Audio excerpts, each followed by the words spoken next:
Hey guys, it's Donny. Hey everybody, it's Donny. Oh, hey there, Don.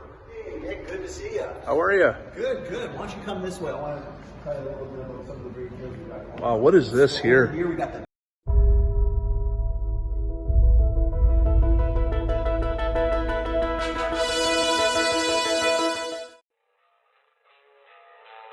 So you found the skeleton. How would you tell it's a dinosaur? You personally, how would you decide? Well, interesting question. I don't know. I'd have to research on this.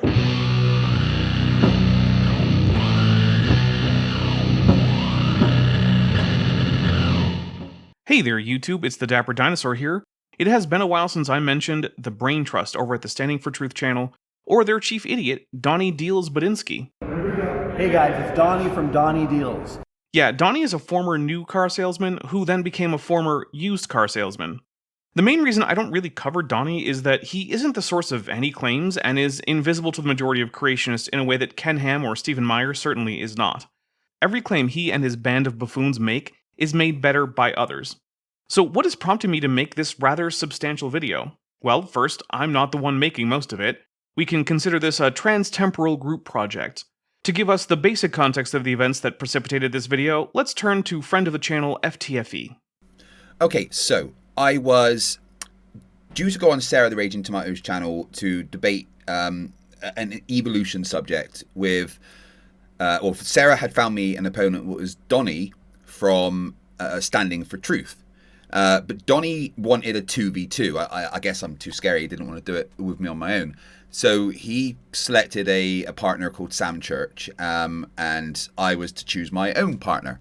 And, you know, I happen to know a dinosaur that is very good at understanding subjects like evolution and biology, etc., and arguing with creationists. So I went to Dapper Dino and asked him to be my partner, which he obviously agreed, pending, you know, a decent prompt for the debate.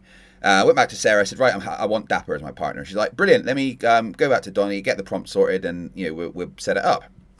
A couple of days later, Sarah comes back to me and is like, right, so Donny doesn't want to debate against Dapper. He won't do it if Dapper is your partner. Is there some kind of beef between Donny and Dapper? I wasn't aware of any personally, but I asked Dapper what was going on, and Dapper told me that he's called out Donny for being homophobic, misogynist, for academic fraud, for sending death threats and things like that. Now, here I want to make a clarification. Donny has not, to my knowledge, sent death threats or done anything I would say is academic fraud. Instead, those honors belong to his former associate Faithful, Honest, and True for the death threat against me, and his current associate Raw Matt for the academic fraud. But we'll get further into that after Craig is done.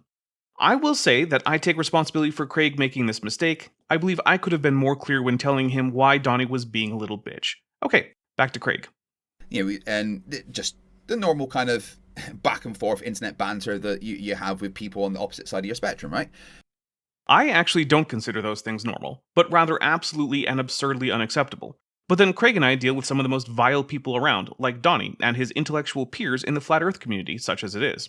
So I suppose for Craig and I, those things are not unusual.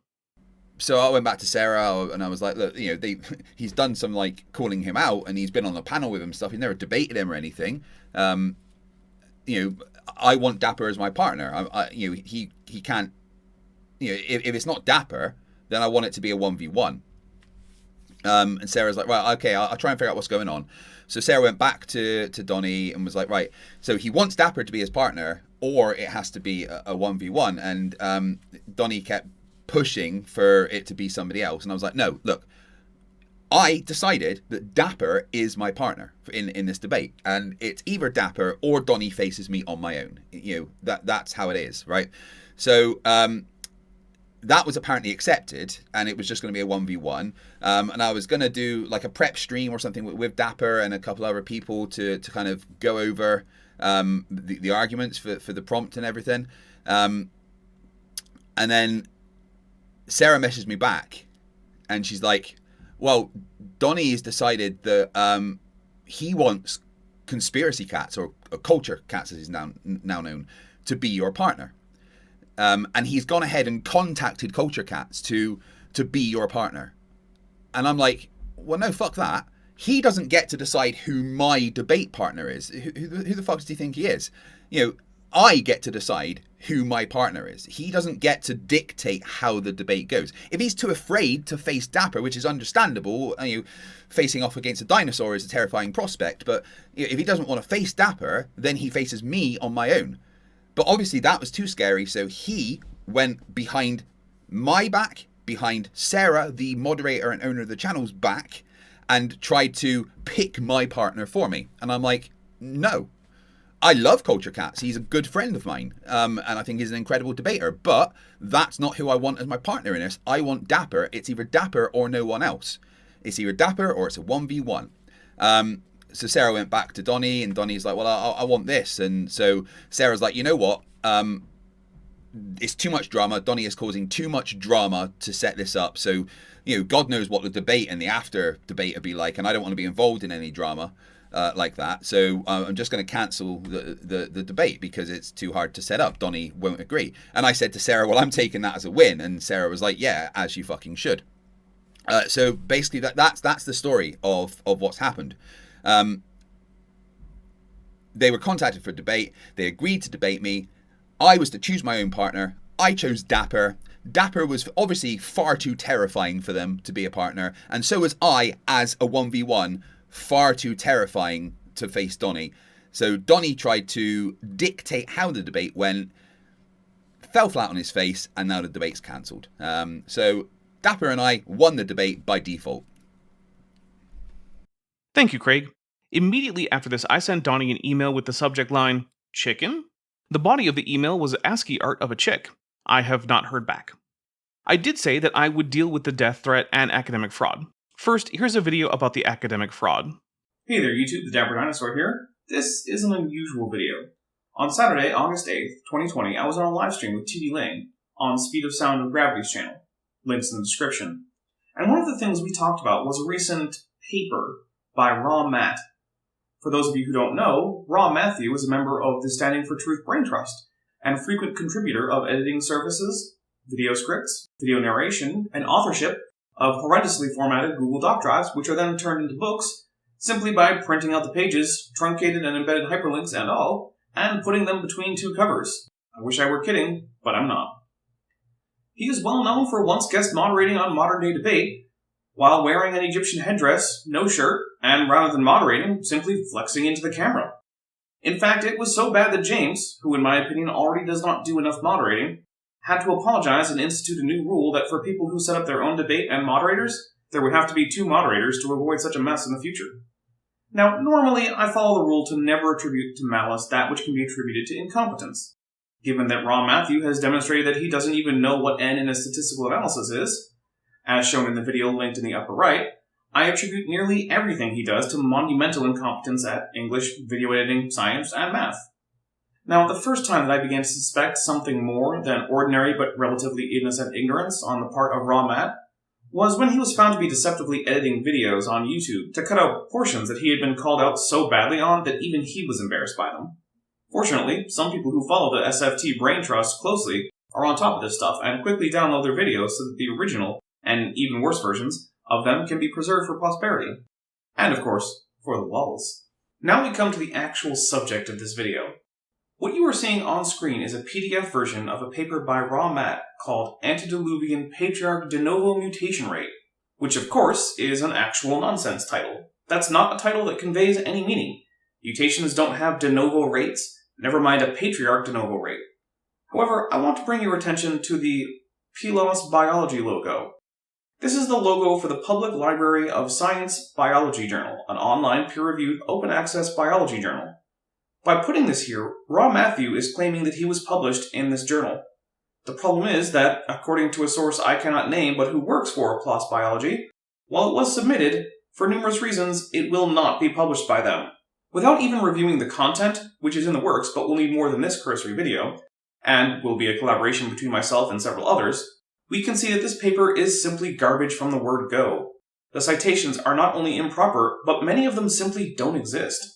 For example, there is no such work as Jeanson et al. 2015. The only citable work from Jeanson I can find at all is from 2017, and is Replacing Darwin, which has no co-authors. That is not the only fake citation, but it is the most glaring, as this paper is essentially nothing more than Raw Matt's fevered distillation of that work. A distillation done without tossing out the foreshot, I might add.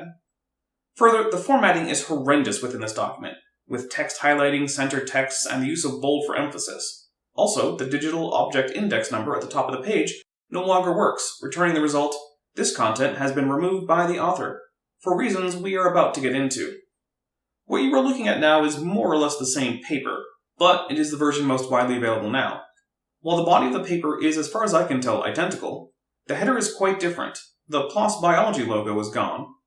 It seems this new version was uploaded around the same time as my stream on Speed of Sound and Gravity's channel with TD Lane, and at about the same time that Just a Walking Fish, link again in the description, posted about this same topic on Reddit. The banner seems to be gone because Raw Matthew realized that not only was it dishonest, but it could open him up to a trademark violation case. Him publishing with that logo is legally about the same as me trying to sell a laptop I Frankensteined in my kitchen with an Apple logo on it. Of course, I'm not a lawyer, and this is not legal advice. If you need legal advice, seek out the services of a licensed attorney practicing in your jurisdiction. Still, though, it's not hard to see why this is a dicey situation for Raw Matthew, because even if PLOS Biology were to publish his distillation of pig feces in written form, by attaching their name and logo to it beforehand, he is making a fraudulent claim. That is, that he had already been published by them. Interestingly, it seems that while I was writing the script, all versions of the paper have been taken down, and now they only exist on the hard drives of some interested but antagonistic parties, such as myself, and in the form of 2 PNG pictures of the original PDF.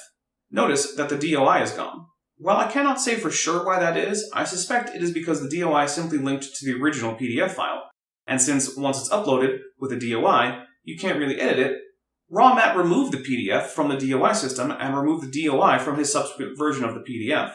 Now, if Raw Matt had bothered to call attention to these changes and apologized, I wouldn't be making this video.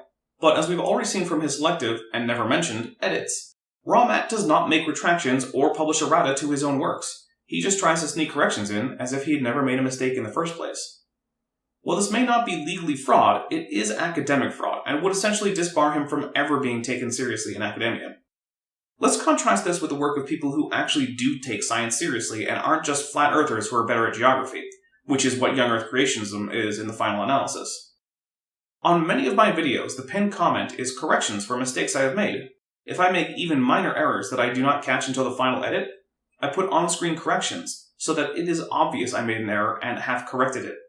Take a look at Trey the Explainer or Tony Reed, both of whom have more than one video just dedicated to correcting errors they have made. We who care about science and truth are open about our mistakes. We admit them readily and openly, simply offering our apology at the mistake and affirming our desire to be accurate, even if it is the case that as fallible people, that won't always happen. Raw Matt, by contrast, has, to my knowledge, never done any such thing. So here's where I do something I am usually loath to do. I want to ask something of you, my audience, any fellow content creators who may watch, as well as any creationists who may watch this. We need to demand a public admission of this fraud from Raw Matt before he should be platformed anywhere else by anyone. And standing for truth, that means you too. By uncritically associating with Raw Matt, you are tacitly approving of this level of fraudulent behavior, and it is absolutely unacceptable.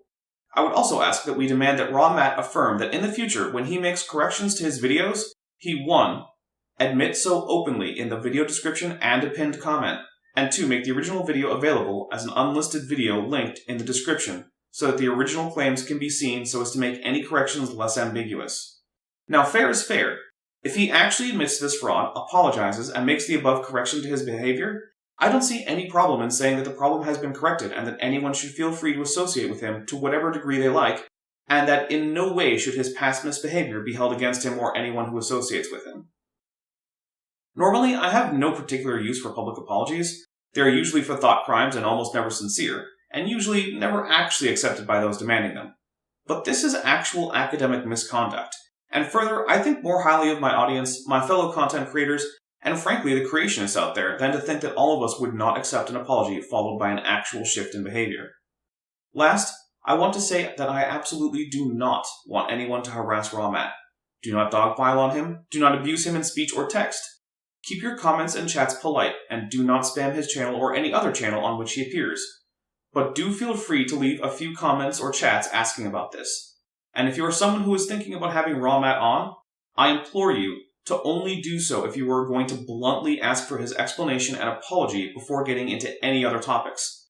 And failing his giving it, or linking to where he has already done so publicly, simply remove him from your show.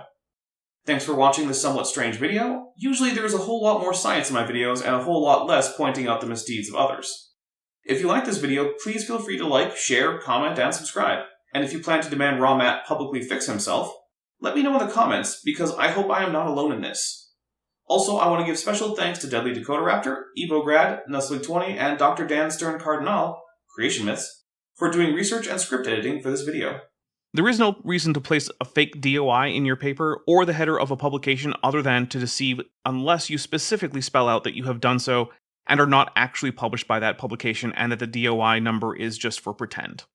Raw Matt now claims that he didn't say it was published by PLOS ONE, but putting the header on his screed is making the claim.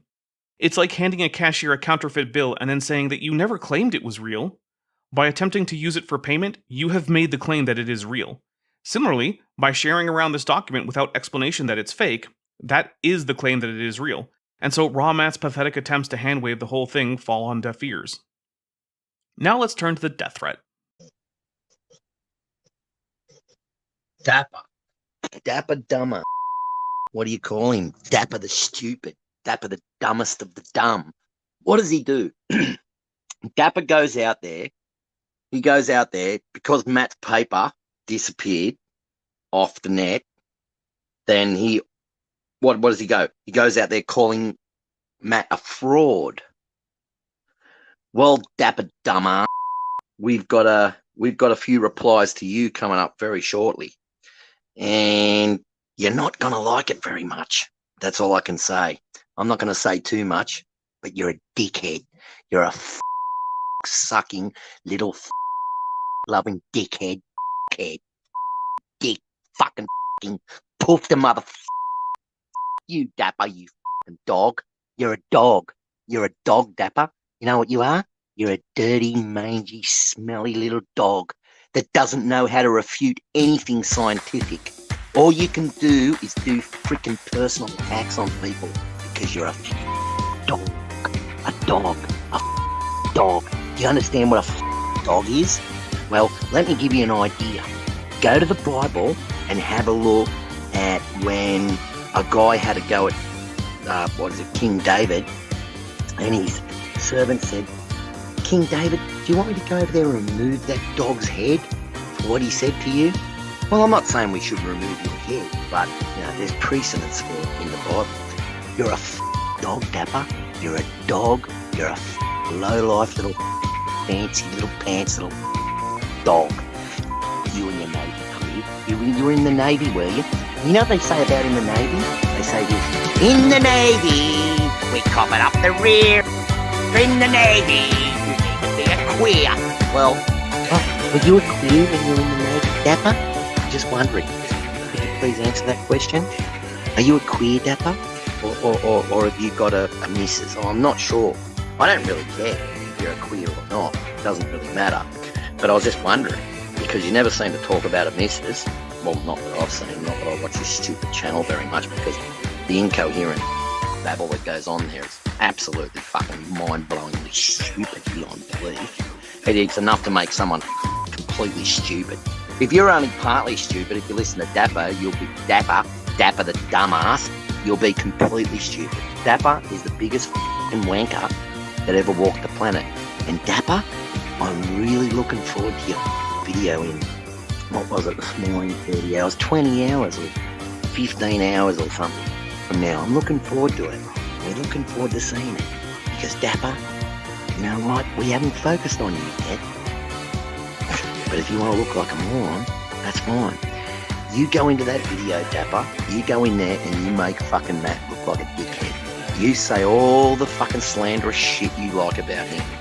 Because the simple fact is, you don't know why that paper was rejected. You don't have a clue, do you? Well, I tell you what, mate. There's evidence that those at that peer review never even looked at the paper, never even read it. They probably read the first few lines and saw stuff about creation and went, we don't want that sort of paper here. We're not like... Not even bother to look at. Not even bother to look at the science behind it or the mathematics. Not a freaking skerrick of a worry about the science and mathematics behind it. Just, we don't want to look at that. Well, Dapper, you know what? Quit dog piece of... Not long, Dapper, you're going to look like the biggest quit that ever lived. So you go ahead with your little... I'm just warning you, Dapper. I'm just giving you a warning, mate. You go ahead with your little show, your little anti-fancy little fairy show.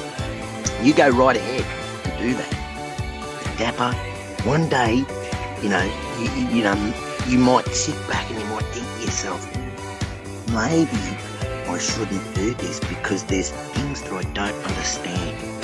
But that's the thing about evolutionists. They don't care whether they understand anything or not. They just make up shit off the top of their head, like Dan Cardinal, flying cockroach. What does he do? He comes on there and he says, this paper is 100% fact. It's got no assumptions in it at all. There's no phylogeny. There's no this. It's all 100% mutation rates. Verifiable, observable mutation rates. Okay, I want to say that after this happened, Donny did cut ties with Faithful, Honest, and True, but long before this, he had been a vile and disruptive element among the Brain Trust, which is what the science friends ironically call the gaggle of followers that have glommed onto Donny deals like so many male anglerfish on the body of a female. And even when this happened, it was not, to my knowledge, the reason he was cut out of that group like the cancerous tumor he is. As for the bigotry and also threats, although not death threats, I will now turn to Dr. Dan Stern Cardinal of the channel Creation Myths, who has documented much of Donny's disgusting behavior. In case you're curious, this video is used in its entirety with explicit written permission.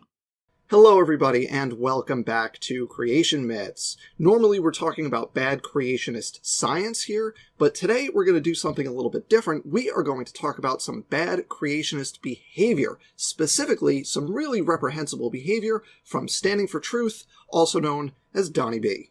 It is an unfortunate yet notable aspect of the evolution creation discourse that you see extremely bad behavior from many creationists. Not all creationists, but a large number of creationists, especially very loud, very online creationists.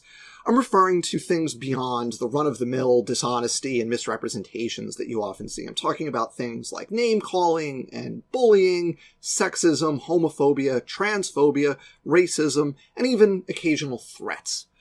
So, trigger warning for this video, we're going to see some sexism, some homophobia, transphobia, and racism. Just a heads up. I think it's important to not get sucked into the trap of just talking about science all the time, and as someone who wants to talk about science all the time, I am susceptible to this trap. But it is important to call out these other aspects of this discourse when appropriate, so that's what I'm going to do here. I don't know if this is going to be a one-shot deal or a series. It's more just as things reach a critical mass, I feel like I have to talk about them, so that's what I'm doing here. So today, we are going to talk about Donny B, whose YouTube channel is Standing for Truth, and his absolutely reprehensible behavior. Let's start with the more mundane stuff, right? The more mundane, the internet tough guy, debate bro kind of stuff. Let's just see what we've got here. We've got him calling out a user, Nestlig, you're a chicken and you know it. This is a cute thing. So me and some people that I know, we are collectively called Team Dodgeball. So this is a thing. One of those people is Dapper Dino. You may know Dapper Dinosaur. Standing thinks it's really clever to call him Diaper Dino. So this is just a running gag that refuses to die. So Team Dodgeball, Diaper Dino, Dodgeball Captains, Guts Gibbon. There's another member of Team Dodgeball, and Dodgeball Dan. That's my official nickname, Dodgeball Dan. I like that. Yeah. We're laughable. But he doesn't limit it to, Team Dodgeball. He's going, Steve McRae, quit running, you coward. Come take the evolution challenge like a man. You could tell just by looking at Steve, he has no hair on his legs. That's called foreshadowing. We're going to see more comments like that later, just like more. But That's a whole genre unto itself. Anyone wants a good laugh, check out how horribly the critics are failing. Guts of Gibbons' pathetic video, right? This is typical. Just, call stuff out. You've got somebody asking a question about young Earth creationism, and he says, you've already proven yourself a coward. Come back when you've evolved into someone not terrified of real debate. That's also foreshadowing. Just a heads up. Okay, we've got, CM, that's me, Creation Myths. You don't add much to the convo. No, I don't know why you talk about me all the time, but that's fine. This one might be my favorite one here. It's got me on a parrot head. Bark, bark, bark. Like, that's funny. I give credit where it's due. I think that one's kind of funny. I like that one. All right. Now, the important thing to know about standing for truth here is that what he really wants is cordiality. He wants nothing more than a calm, rational discussion of the scientific issues. Look, he says so all the time. Right? He enjoys discussions with me when it's equal-timed and cordial. But even in saying this, he can't help himself, right? I predict you understand very little of the exchange, though. So he can't help himself, right? Then at another point, Dan and I agree the animosity is in the past. Are you a drama queen? Right? He can't, just not be a jerk in these comments, but, the point here is he, wants things to be nice, I guess? Here, we were talking about something, and he said, yeah, as long as we go back to cordial, respectful dialogues. I'm growing weary of the nonstop battling. Yeah, I can imagine it gets tiring being a jerk on the internet all the time. But, to his credit, he apologizes here. I do apologize for our animosity in the past. We're all human. Getting along is important to me in 2021. So that was, a while back, because as I sit here recording this, it's the middle of 2022. So we'll be able to see how that went. And then here's a classic. I definitely don't like ad hominems. If I ever use an ad hominem that anybody is offended over, please let me know, and I will apologize. It is never my goal to offend anyone. Let's see how that holds up, shall we? I read a comment like that, and I think, really? Because it doesn't seem like it. Here's some other choice bits from our interactions and his interactions with other people, right? We get some nice thumbnails and the nicknames, right? Oh, these people are idiots. Ignore them. There must have been a deleterious mutation that got fixated in the brains of you evolutionists. You guys are really that also fixated. It's achieved fixation, or fixed is the word. Just a small thing, but just saying. You guys are really that dumb. Okay. You've been defeated. The adults are talking now. Snowflake, this is really likes the snowflake thing for me. I guess I'm just a social justice warrior snowflake kind of guy. That's okay. All right. The thumbnails are classic. I get a lot of dodgeball stuff in the thumbnails. So that's always fun. More Diaper Dino. Yeah, he's a snowflake. So we got a twofer there, right? We got Diaper Dino and Snowflake. There's another Diaper Dino, right? And this is, the first appearance of Kent. That's Kent Hovind. We're going to see more of him a little bit later here. But Jealous, Lonely Snowflake want to be Kent, right? That's going after Dapper Dino again. And then this one I actually thought this was funny because Dapper Dino did a thing for his channel members, what should be the next custom emoji, and Standing said a baby dinosaur wearing a diaper, which I actually think would be really funny, and I think that one should actually be on there eventually. So credit where it's due. I'm going to give him that one. That's fine. Now this is back at me. I don't know why he thinks I'm a communist. I don't know where he got that one, but I timed out the communist in the chat for being a dirty little communist. This was some side chat. He's a mod on some other channel and timed me out because he doesn't like me, apparently. Then there's also this one where he put me in some Soviet uniform because that's apparently a hilarious joke, I guess. Ha ha. We get this one. I should note the memes are exactly what you'd expect out of young Earth creation memes. This one is Dr. Carter here is Dr. Rob Carter, and apparently he killed and is celebrating the death of Team Dodgeball. I missed that one. I don't actually remember what that's referencing, but that's okay. Oh, and then I'm boring, and apparently my wife agrees with me, which, that's nice. Go after your family. That's real mature. Thanks. Okay, slight disclaimer. Maybe I'm being unfair here, because that last comment, remember, said he doesn't like ad hominem arguments. And to be fair, these are not ad homs, right? An ad hominem argument would be saying, you're a dirty communist, therefore you're wrong. That's the structure of the fallacy. That's not what SFT is doing here. What he's doing here is just being a jerk, right? So maybe I'm being unfair. And maybe I'm not being unfair. Because SFT is all talk, but he's afraid to actually talk. One thing SFT does all the time is use this dodgeball thing and be like, oh, he doesn't want to talk about anything. So look, Dan doing what he does best, dodge. The dodge is strong with Dr. Dan. And this, I like this one. I put more shows out in 1 week than you do in a year. Team Dodgeball is too scared to debate. The reason I don't put out more than one thing a week is because I have a real job.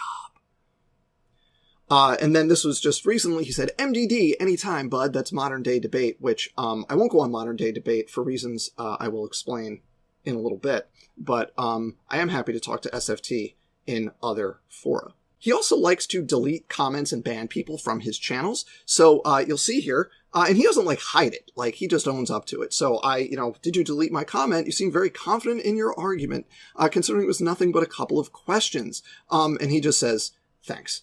I switched to a different account, my kind of default account. And, you blocked me on my main account. I have a quick question for you. And he says, and this one is blocked too. So he's very, very wanting to have a debate and is not at all afraid of how that would go. Then we have this. This is a really interesting one because this is talking about some work by Dr. Nathaniel Jeanson. I'm deleting this comment because there's no substance to it, no argument made, nothing, but what appears to be trolling. Right, so there's nothing here. We've addressed all your arguments, and so have Jeanson. You've yet to respond to anything we've said, blah, blah, blah, blah, blah, blah, blah, right? He has failed miserably, I debunk him, blah, blah, blah, blah, blah. So that's talking about Dr. Nathaniel Jeanson's work on the mitochondrial most recent common ancestor and how Standing for Truth has debunked me on that topic. Except we actually did get to talk about that topic at one point on video on David Neff's channel, and he sounds a little bit different when we talked about it face to face. Have a listen. What about, okay, but now I understand, okay, because you don't say a lot that I necessarily disagree with in terms of the science of all this, right? Makes you think of a villain in a superhero series, but I can't quite put my finger on why or who. But anyway, let's keep on going. This is a conversation that I've been having with Standing for Truth via Facebook Messenger because, like I said, he's blocked me on YouTube. So I happened to reach out to him on Facebook, not realizing it was him, because he commented on a conversation that I had had with a young Earth creationist named Dr. Charles Jackson on the topic of ERVs, endogenous retroviruses. So he had commented, and I said, hey, if you want to talk about it, let me know, not realizing who it was because I didn't know his Facebook profile. So I invited him to talk about ERVs, and I want to walk you through this because it's so emblematic of how SFT conducts himself. So I said, well, offer stands if you want to talk about ERVs. No hard feelings. Okay, I may take you up on the offer. I'm on a mission to dedicate some time to reading through all the relevant papers. I get to know the topic as best I can. So I need to refresh myself on some of the genetics about ERVs and such. Fair enough. We had a very professional discussion. Yeah, cool. Okay. Let me know if you want to do an ERV follow-up. Glad you enjoyed the talk. Yes, I'll stay in touch. Great. We'll talk about ERVs sometime. That's cool. That was back in March of 2022. Now, a little bit later in March, it's like a couple weeks later, I said, hey, how's the research going? A couple of people asked about it after the Jackson chat, including whether they were created, which is Standing for Truth's position. So I'll probably cover it. Do you want in? Do you want to participate? And he says, sorry, I wish I could. I'm just too busy in April. Can't do it, but you do it and I'll check it out. Okay, so he's too busy in April. That's fine. So fast forward a couple months and SFT has put out a book on ERVs that he wrote during the time he was too busy to talk about ERVs, which, okay, sure. So, somebody bought the book for me. So I said, I'm going to review the book. And, as I always do with authors of books I review, I say, you know what? Come on. You can come on and talk about it with me. That would be great. I would love to have you on. And he says, thumbs up. Okay. And then he keeps doing stuff. So I just reach out and be like, look, you're not getting what I'm saying. So I can address the misconceptions and we can just talk, right? That would be fine.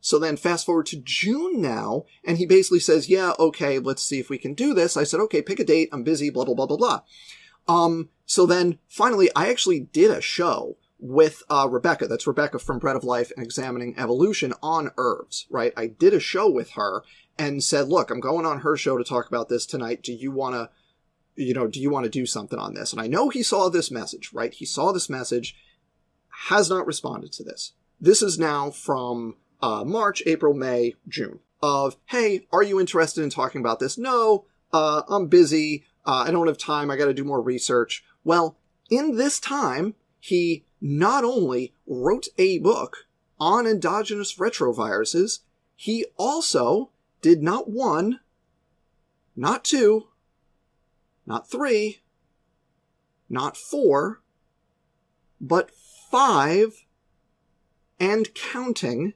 shows on the topic.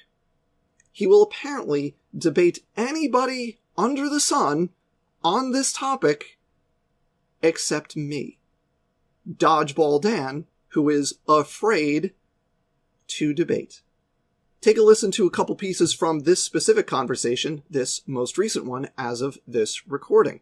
So, Dr. Dan Stern Cardinal, I don't think Creation Myths, aka Dodgeball Dan. And, for sake of time, I'll just say I did a 2-part series with Dr. Fuzz Rana, PhD biochemist, titled Refuting Junk DNA. And Dodgeball Dan, he put out a video as defending junk DNA. And Dodgeball Dan, Dodgeball Dan, Dodgeball Dan. Oh, and also we talked to Dr. Rana, and Dodgeball Dan had nothing to say. Well, I, as of this recording, just had Dr. Rana on my channel for an hour-long chat on junk DNA. We had a lovely conversation, and I had plenty to say on the topic, so thank you for that one.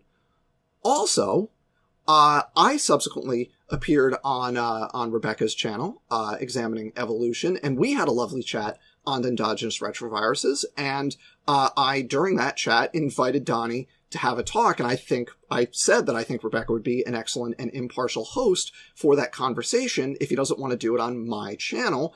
And Rebecca subsequently sent me this email. I just want to let you know that Donny said he isn't interested in doing a discussion with you. Bummer. Anyway, thanks for being willing. But this story's not over. He subsequently put out a short video again on me. For someone who's boring, this man cannot stop talking about me.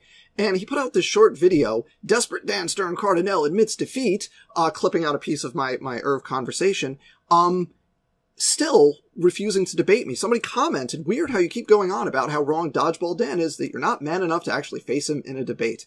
And he responds with, I don't debate communists who desperately want to spend their days and nights trying to sabotage my channel and James's channel over at MDD. When Deplatform Man Dan, that's a new nickname by the way, and I like that one, Deplatform Dan Man. All right, little original, finally. Quits acting like a baby, we can have talk on MDD. Here's the thing, I'm not going to go on MDD, that's modern day debate, because I don't go on channels that host Nazis, and Richard Spencer was recently hosted on a debate on MDD, so I'm not going to go on MDD. There's plenty of other platforms out there where I'd be happy to talk to Standing for Truth, but I'm not going to go on a show that hosts Nazis. I'm also not going to go on his channel because he has Kent Hovind on there, and we'll talk about the problems with him in a few minutes, but I'm also not going to go on channels that host people like that. So we'll get there. Also, this is a little bit of foreshadowing. We've got One Trick Pony who believes there are 2,253 genders. Yeah, he's got a thing with that. We're going to get there. We're going to get there. Don't worry. Before we go, I want to show you just 2 more short clips here from a show a little while back because it's the perfect microcosm of how Standing for Truth thinks and operates. It is the platonic ideal of standing for truth. So have a listen. if there's ever an attack, it's always an attack on the arguments and not the person. Isn't that right, Matt? That sounds great, right? Attack the argument, not the person. Awesome. That is how this should work, right? People like Diaper Dino. The man cannot help himself. He has the self-control of a 5-year-old. So this has been all pretty run-of-the-mill, just being kind of a jerk and quite a bit of hypocrisy so far. But let's go into a little more serious territory. Let's examine the toxic masculinity and sexism that we see emanating from Standing for Truth. There is going to be some language on this slide, so I apologize. Here we have him talking in his comments to Atheist Jr., another member of Team Dodgeball, Atheist Jr. I've had nothing but good things said about my moderating. This includes feedback from many atheists. I think you're just probably a big whiny baby who needs to grow hair on his legs. I've wrestled, won numerous medals, I've coached wrestling, I've done kickboxing, boxing, and judo for years. Why am I telling you all this? Well, it's because I know when I see one, and you are definitely one. Get off my channel and don't talk to me again, you weirdo. So that's nice. This is talking to someone, GE, that's Godless Engineer, another YouTuber. So typically on MDD, I deal with an hour of ad homs. Grow some balls, GE. And then we have a dig at Jackson Wheat, another member of Team Dodgeball. Jackson lacks testosterone. We can't blame him for acting out like the little effeminate sissy boy he is. Poor guy can't handle defeat. Jackson, you not being able to spar with the big boys is not actually our problem. It's yours. So you can see a theme here, right? And then we have Team Snowflake, Diaper Dino. There, Diaper Dino again, Jackson Wheat, Atheist Jr. And I guess we can add Emma. That's Emma Thorne, another YouTube channel. These are overly sensitive atheists of YouTube, those that can't handle the heat and can only whine and complain. It's about time Diaper Dino owns who he is and adds a diaper to his dino avatar. He should be proud of his inner estrogen. You see what he did there? It was clever. You see what he did there? Inner estrogen. Yeah, see. He also has this one. This was a comment on his channel. Erica, that's Guts at Gibbon, can't be a team leader. She must be Team Dodgeball cheerleader. Someone said this very, very clever person said, it's because she's a woman, so she can't actually be on the team. She has to be a cheerleader. That's the joke. And SFT hearts this. SFT hearts that. Yeah, we love sexism on the SFT channel. That's what we have here. This is a good place to mention Standing for Truth's colleagues. Right, so let's talk about a couple of other people that are partners and welcome on Standing for Truth. So first we have Rawmat. You may know Rawmat. Rawmat has the channel called Young Earth Creation, and he is just as vulgar and insulting as Standing for Truth. So here he calls people God-hating half-wits and says like a broken housewife who keeps getting her ass kicked every day. I guess they must tell blah, blah, blah, right? So that's lovely imagery of domestic violence. Thank you, Rawmat, for that. He says, if it wasn't for Erica being a girl who atheists never encounter in their lives, she wouldn't have any subscribers either. All right, so that's some nice sexism there. We have, I wonder if you learn to just ignore, go back to Dan and speed of pudding. That's speed of sound, speed of pudding, because pudding moves slow. It's very clever. These are very clever insults, everybody. Top-notch intellect here. Here we have him saying, Atheist Jr. and Dapper Dino have an obsession with Kent. They dream of him in nothing but his Hawaiian shirt. You see, you get the homophobia in there? You get a little bit of that? We're going to go all out. We're just going to go wide open with the homophobia here. So this is a thumbnail for a video with Standing for Truth, myself, and David Neff, portrayed as a queen, So that's just open homophobia coming from Rawmat. Also transphobia. That's a thing, too, that you'll get on his channel. That's what you get there. And I will say that Standing for Truth and Rawmat are partners in the Standing for Truth ministry, and Rawmat is a frequent co-host with Standing for Truth. So he is completely welcome on the Standing for Truth channel with all his opinions along with him, right? So here we have my favorite one, I think, from Rawmat. Going down here, pure keyboard warrior status, all brave and in front of me, would do nothing at all. I could break Dan in half on a bad day. So we're just casually mentioning that physical violence, as you do when you're debating science with people. That's totally normal.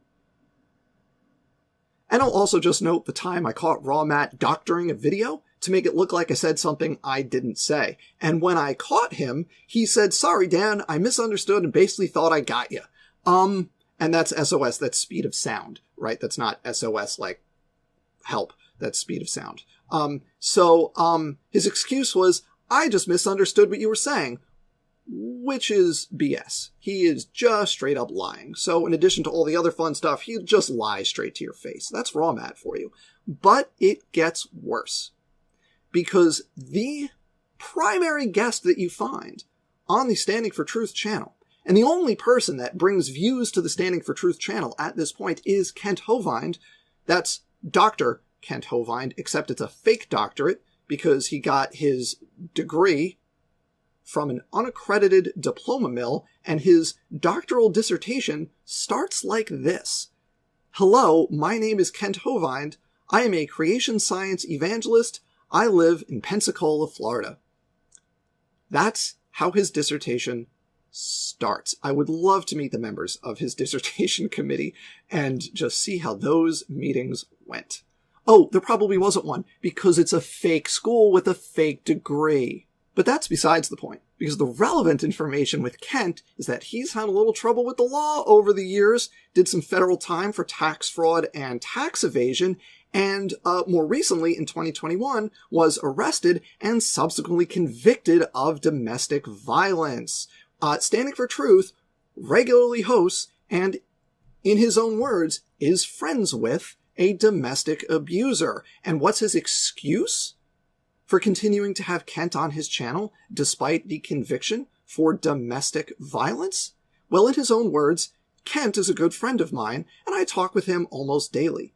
I'm more concerned with apologetics rather than these personal issues. So as long as you're bringing the good apologetic stuff, I don't really care if you've been convicted of beating your wife. And if that's not clear enough for you, SFT very helpfully spelled it out in a comment. He says, quote, 200k subs and massive audience for each and every one of his live show appearances? Don't give me crap about Cindy. Sorry, buddy. Cindy being the victim of the domestic abuse. So there it is. Mask off. I don't care about the domestic abuse conviction because he brings the views. And of course, that's not all. If the sexism and homophobia wasn't enough for you, wait till you see the transphobia on Standing for Truth. Now, let me just show you some messages I've gotten from him concerning comments I've made about how sex is not a simple binary, which should be obvious to everybody with a passing interest and familiarity with basic biology. He says, I'm concerned about your binary comment. I have now realized you are more pseudoscience than I thought. And then, did you just say treating sex as binary is not scientific? Yeah, we are done here. Right? So, like, he's just straight up, like, just ignoring the science on sex in humans. And then from a chat we have Why Genders Don't Exist by Dodgeball Dan as my favorite book. And it's no big deal because Danny Boy doesn't believe in gender science. I feel bad for his poor kids growing up in a communist household. I don't know what those two things have to do with each other, but also, like, I gotta bring people's families into it. See, now you're just being a jerk, right? That's not necessary. This stuff is even a punchline for SFT. Have a listen. But, you know, I don't put too much confidence in those that believe there are 25 genders. But anyways, that's besides the point, okay? So that's mature. But the real thing I want to show you here is that rampant, open transphobia, just open anti-trans bigotry, is tolerated and condoned on Standing for Truth's channel. He recently hosted a debate between Kent Hovind and Amy Newman, a trans woman, and I'm just going to show you some of the comments on this debate. Now, I'm not going to read all of them, because there are a lot, but I'm going to go through them slowly, so you can read them if you want. And the thing that I want to point out here is that these are not comments during the scrolling live chat during this debate. That's harder to catch, and you know, you've got a moderating team, but okay, you may or may not catch it. I think it's still incumbent upon the moderators and the channel proprietor to catch things in that scrolling live chat during debates or streams or whatever. You have to keep a handle on that conversation as it's happening in real time. But that's not what's going on here. These are comments on the video after the stream concluded. People commenting on the video and having subthreads on all these comments. Just rampant, open, anti-trans bigotry, misgendering, calling them the wrong name, all over this video. I've gone through a number of comments already. There's more. We're going to go through them all. And again, I'm not going to read them all, but I'm going to show them slowly enough so that you can if you want to. Now, I could understand, maybe.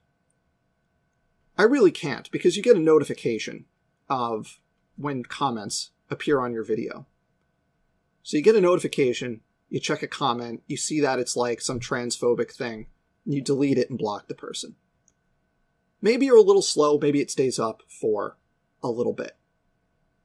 I could at least understand that that could happen. But there are dozens and dozens of these comments on this video. We're not done. We're still going. Okay? When there are this many comments,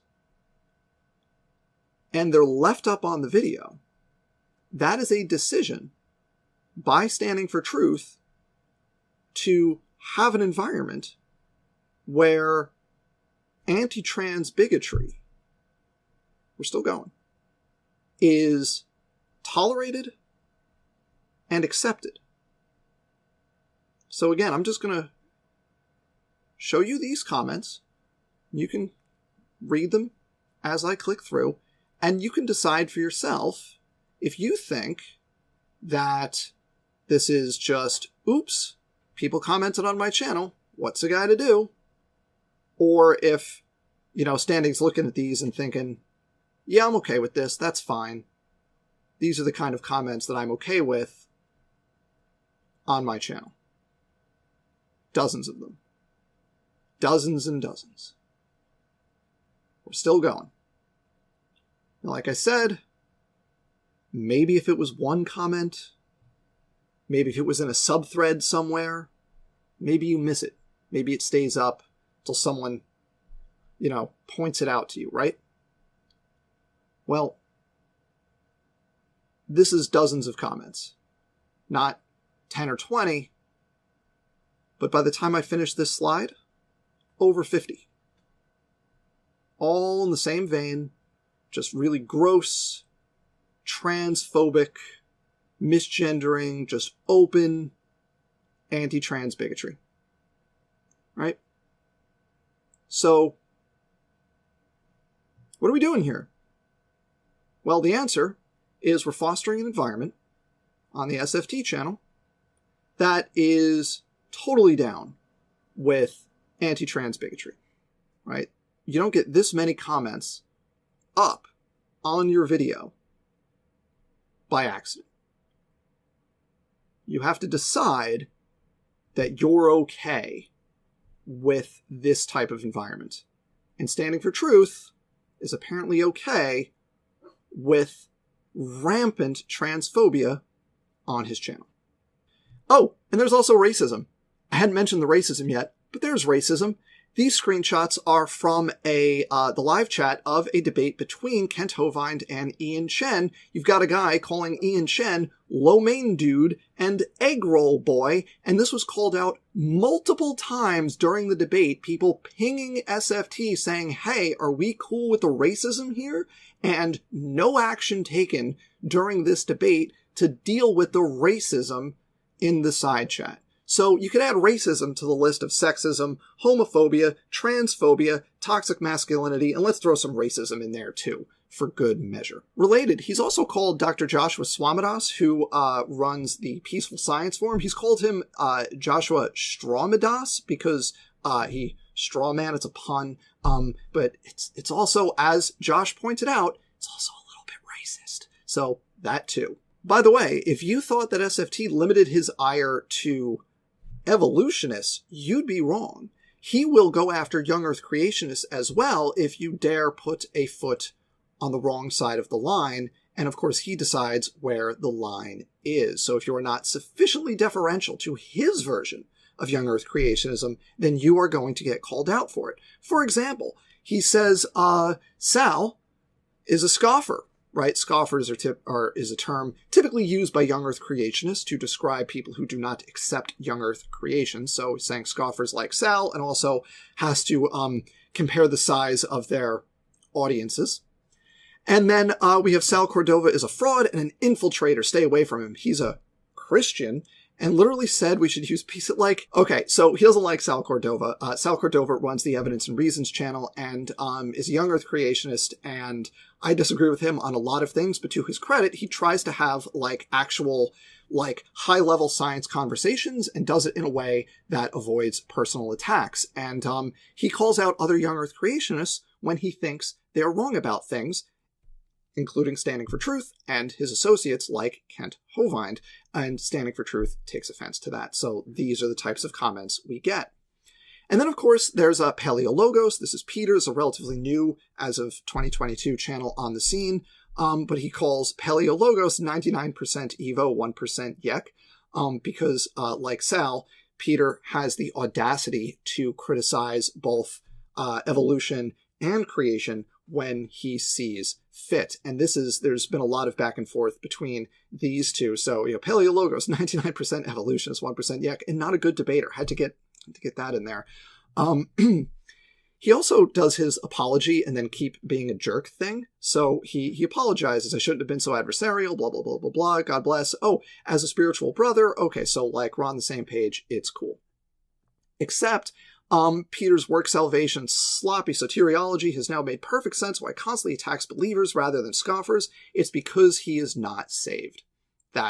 Peter's not saved. That's what that is. Even though he's a young Earth creationist. Yeah. And then this is a good one. Trying to hide from the fact that we will be demolishing your video at the same time. You can run, but you can't hide. Like, he can't, the man can't help himself. Can't help himself. One more thing I'll mention here is that this is habitual with Standing for Truth. This is how it goes. There's a trajectory with this, where you start off thinking, hey, this guy seems okay, can have a decent conversation, hosts, interesting, seemingly polite conversations on his channel. We can talk, even though we disagree. This can be a nice kind of discourse that's going on here. And then again and again, you see people realize over time that if you disagree with him publicly, he immediately goes right to DEFCON 1 and just like loses it for no reason. And again, it's not just evolutionists, it's also young earthers. It's everybody. He's got this thing where if you anger him, then forget about it. This is the kind of treatment you're going to get. And then there's this. This is the last thing I'll show you, and I got nothing. What even is this? I just take a look, and that's all I could say to this. I'm genuinely speechless because this is hilarious, honestly, and I don't know what to make of it. So that's where we'll wrap this up. What's the answer to a person like Donny? How do you approach this? The situation, the truth is that cosplaying your middle school bully years creates conflict, and conflict drives engagement. So I think the answer is that if you are interested in the Yek version of pro wrestling, full of sexism, bigotry, occasional threats of violence, and frequently hosting a convicted domestic abuser who's a good friend, well, you know where to look. And if you are interested in science, respectful discourse, humility, and decency, you know where not to look. Thank you for watching, and don't get fooled. Thanks, Dan.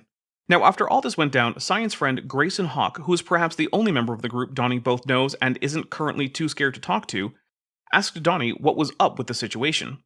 Donny sent back an audio message. Now, I want to be clear.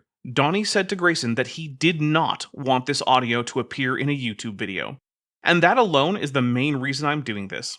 So let's listen to Donny. Hey guys, it's Donny again. As he explains why he didn't want to come on to debate me on a neutral platform. Conspiracy Cats has always been cool. Plus, he's knowledgeable. He knows ERVs. He makes for good debates. And we've always gotten along. I've moderated several of his debates. He's been on my channel a bunch of times. I've debated him 3 times. He's just easy to get along with. Then he probably should have just set up a debate with Culture Cats. I do hear that he tried and that there was some problem. I don't have the details. But still, from both my and FTFE's perspective, this is just Donny feeling like he should be in charge of Craig and whom he debates with. Something he has no right to. But Diaper Dino? I mean, going back years ago when we were doing all these debates, he's like, no, I'm not coming on your channel. and it should be very obvious why, but I have, to my knowledge, never outright refused to debate Donny. I think that the venues on which I appear speaks to my character and standards, and standing for truth as well as modern-day debates are not places I want to appear on. I perfectly understand that Donny may feel the same about me, and since this debate was proposed to be on a neutral platform, I had absolutely no problem debating. Also, notice that the reason he's giving for not debating me is that he wanted to debate me in the past, but I said no. It seems that since I'm saying yes now, he should jump at the chance.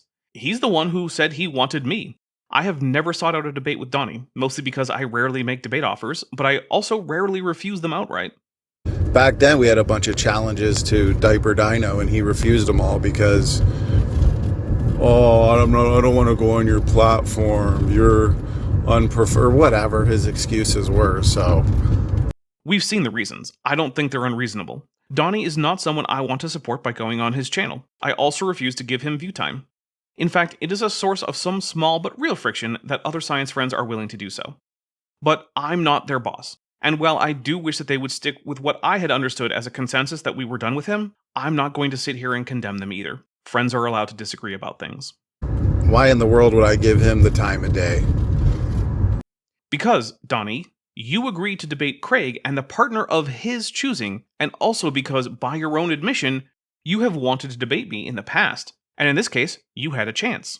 And I gotta stare at his little dinosaur logo. No, it wouldn't be fun.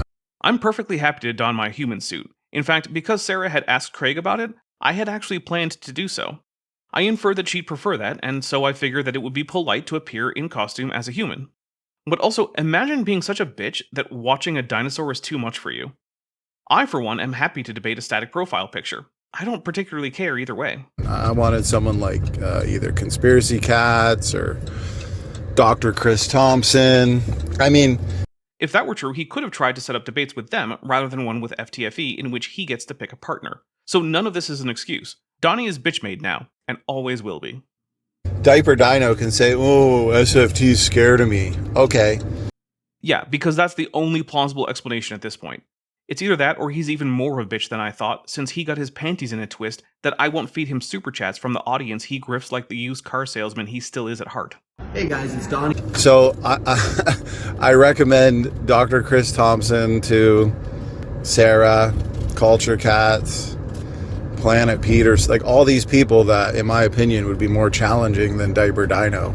More challenging is just a cope. There is not a single thing he has used to evince evidence that I don't know enough of what I'm talking about. And further, the fact that Donny apparently challenged me so many times means that he actually does think I'm sufficiently challenging. Further, the reason Craig asked me to be his partner is that I'm better acquainted with the science about things like evolutionary biology and the age of the Earth. So if I'm not challenging enough, then why reach out to Craig, who doesn't even talk about evolution and related topics as his normal video topic? Donny is really bad at coming up with excuses. But no, I'm scared of Dapper Dino. No. But I talked to Cats earlier today, and it was supposed to be Cats. Anyways, but he had some stuff going on in his life, which is fine. But it's all good now. So, yeah, I mean, originally that's what it was supposed to be. So that's kind of what I wanted. And now he's not going to get that either. But let's take a look at the level of scientific rigor that Donny brings to the table, as well as even more receipts of his disgusting behavior, with a video from Gutsick Gibbon, edited slightly, and I mean very slightly, for time, and used again with explicit permission.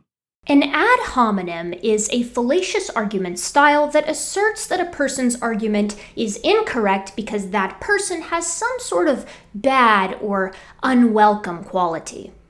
Erica thinks that gibbons are the best ape, but Erica is also annoying and I really don't like her voice. Therefore, Erica's argument as to why gibbons are the best ape is wrong by association with her, the person. For example, it's fallacious because someone can be a jerk or really get under your skin and still be right. This means that ad hominems are really lazy means by which to win someone over to your point. The best way to argue is with data and sound reasoning, preferably both. But what do you do when someone is factually, demonstrably, wholesale wrong all the time, and they also happen to be a jerk? Enter the YouTube channel, Standing for Truth. Where do we even begin with Donny? That's right, longtime Gutsick Gibbon viewers and enjoyers, we're busting out the real names today. This channel, along with its sister channel, Young Earth Creation, is run by a dynamic duo composed of two 30-something-year-old men, Donny and Raw Matthew, and claims a continued interest in, quote, doing discussions and promoting truth. Topics of coverage are biblical creation, refuting evolution, eternal security, sharing the gospel, Young Earth Creation, we already did that one, science, interviews, debates, and discussions. Donny, or Mr. Standing for Truth himself, is a former used car salesman with maybe some experience in nursing, we're not really sure. He also used to work at McDonald's, and Raw Matt is like a random guy who used to be a breatharian and promotes some pretty bizarre ideas about living to be like 900 or something. These two are just like Captain America and Iron Man, except, you know, sadder. Superman never made any money for saving the world. And more religious. I can see the headlines already. Volkswagen dealer and friend debunk foundational cornerstone of biology. I'm mean in this one. I'm not even wearing my mean jacket, and I'm mean in this one. Not like Robert Sepper mean, but mean. This isn't to say that you need a formal education to do good science, but when you're regularly messing up the basics... That's called foreshadowing. When you mess up the basics, don't have a formal education, and you're trying to debunk one of the most robust theories in science, period, I do reserve the right to make fun of you a little for it. Now, I first encountered Donny in 2020. He reached out to me to have a conversation after he saw my debate, quote unquote, with convicted domestic abuser Kent Hovind. Things were very cordial over the next several months, and we had several discussions, but trouble was brewing. Maybe this is where it started, or maybe this is just when I first started noticing, because I like to see the best in people, but Donny began to grow increasingly erratic. I realize that this sounds super sinister, but I'm just telling it like it is. Essentially, Donny would just go off on people, myself included, in the comments section or in the side chats of videos, and then afterwards, usually within 24 to 48 hours, he would resume cordial dialogue as if nothing had ever happened. These little expressions of verbal diarrhea would range from simple rage coping to outright insults, and especially with Raw Matt, sometimes like threats. This cycle of cordiality and schoolyard insult slinging has been the experience of myself and many friends of the channel. Eventually, every one of us has come to the conclusion that he simply isn't worth our time and we've cut contact. So then, Donny finds someone new to pester and the cycle repeats itself once more. And that's kind of the purpose of this video, to act as like a PSA for why you, an individual who may have Googled or YouTubed Standing for Truth's name, shouldn't interact with him, why he and Raw Matt aren't worth your time. So, let's go over some examples, shall we? Now, there's a lot to cover, so I'm going to go ahead and, for the ease of your content consumption, break down these Donny and sometimes Raw Matthew behaviors into a few key categories. A numbered list, as it were. Number 1 is erratic flip-flopping. Number 2, platforming domestic abusers. Number 3, faking a published paper. Number 4, homophobic and also homoerotic thumbnails, sometimes both at the same time. Number 5, schoolyard name-calling and light threats. And finally, number 6, my favorite, running from debates or conversations. We'll start with the erratic flip-flopping, and we're going to start, of course, with my personal experience with this, because it was actually the erratic flip-flopping that led me to cut ties with Standing for Truth and stop interacting with him on any kind of cordial or friendly basis. The straw that broke the camel's back for me was the events that occurred after the publishing of my first bite-sized bust video, Limestone. This isn't to say that his behavior was never erratic before that, but I had always kind of chalked it up to things getting heated in a comments section, or, the regular rigmarole that goes with having an online debate or discussion that's filmed. Things get heated, people get emotional, it is what it is. But this one, well, you'll see. So I released my limestone video, and George Bond, who is a friend of Standing for Truth's channel, shows up in my comments section asking me if I would debate a one Mr. McQueen, or Professor McQueen as Standing for Truth tends to call him. McQueen had been showing up on Standing for Truth's channel regularly at the time to argue for a young Earth creationist interpretation of geology. To refresh your memory, McQueen is the guy who supposes that you can find blood, human blood, in oil, because all oil was created during Noah's flood, as with all the other fossil fuels, and since that flood killed a ton of people, and oil is from organic material, humans would have been included in that organic material, hence blood in oil. Are you serious? Not, that oil and coal and things like that were actually formed by carboniferous plants, but, human blood, right? Reasonable, right? He's also the same guy that proposes he's going to just solve the heat problem. Him and George Bond, a random Australian guy, are going to sit down and solve the heat problem, that nitpicky little issue I consistently bring up on this channel as a preclusion to the Noachian deluge. They're going to solve it.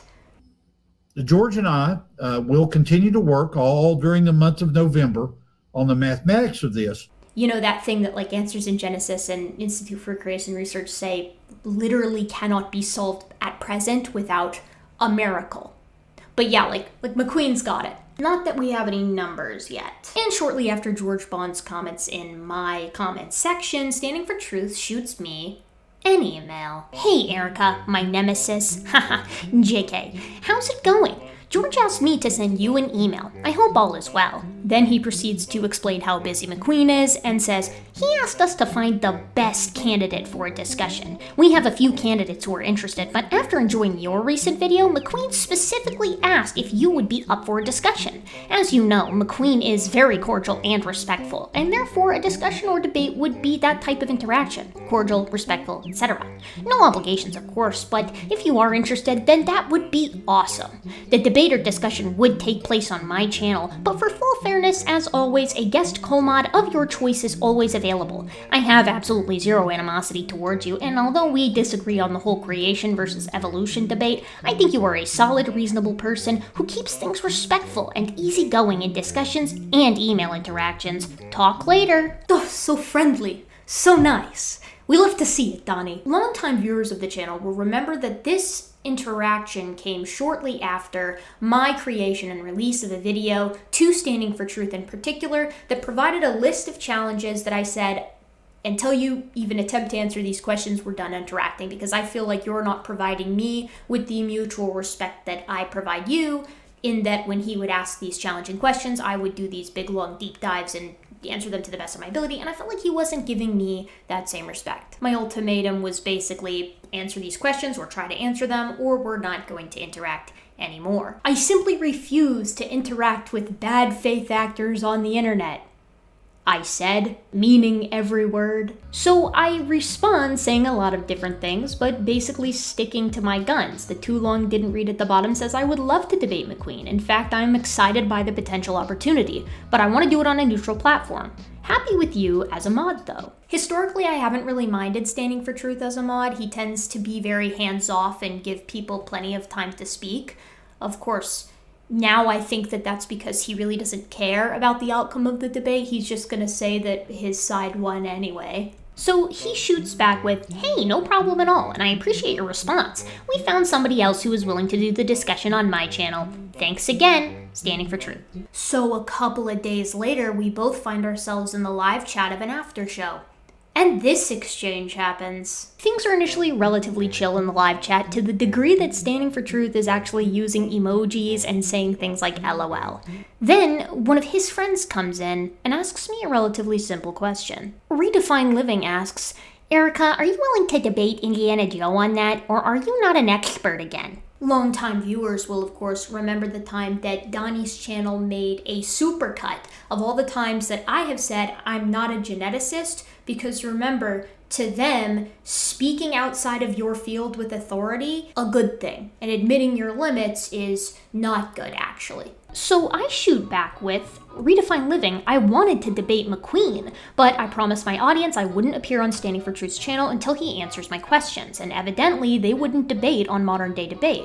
So yeah, I will totally debate Indiana Joe. I'll do it on MDD in a heartbeat. Standing for Truth could even mod, for all I care. And Donny, like a crazed goblin leaping from the rafters, comes in with, Gutsy Gibbon makes excuses. She's tired of being refuted. I've got someone for McQueen and for Joseph. It's her loss, not ours. I wouldn't want to debate the pros either. Remember how Kevin Anderson demolished Jackson Wheat? Man, all I'm doing is telling them what I told you when you emailed me. No need to get so touchy. We've answered all your questions, and you've answered none of ours, Gutsy Gibbon. You've got mad excuse-making skills almost as good as your dodgeball skills. Oh, I forgot to tell you. Standing for Truth likes to constantly make references to the movie Dodgeball, and I like to think that this is, in line with what young Earth creationists are usually doing, which is being 1 to 2 decades late on things, whether it's science or good comedy movies, which means maybe in 5 years we'll get like the Hangover references, or he'll call us like 21 Jump Street or something like that. Nah, Gutsy Gibbon, all our videos and articles. I'm not interested in your lies and excuses. You clearly don't understand the material, as Joe Hubbard demonstrated sufficiently the other day. Indiana Joe is similar to McQueen, but he cosplays as Indiana Jones, right? And of course, he doesn't know the difference between organic and inorganic limestone, nor does he know how to use diagnostic characteristics to tell the difference in the field or in a lab, which means their limestone problem to date still remains unsolved.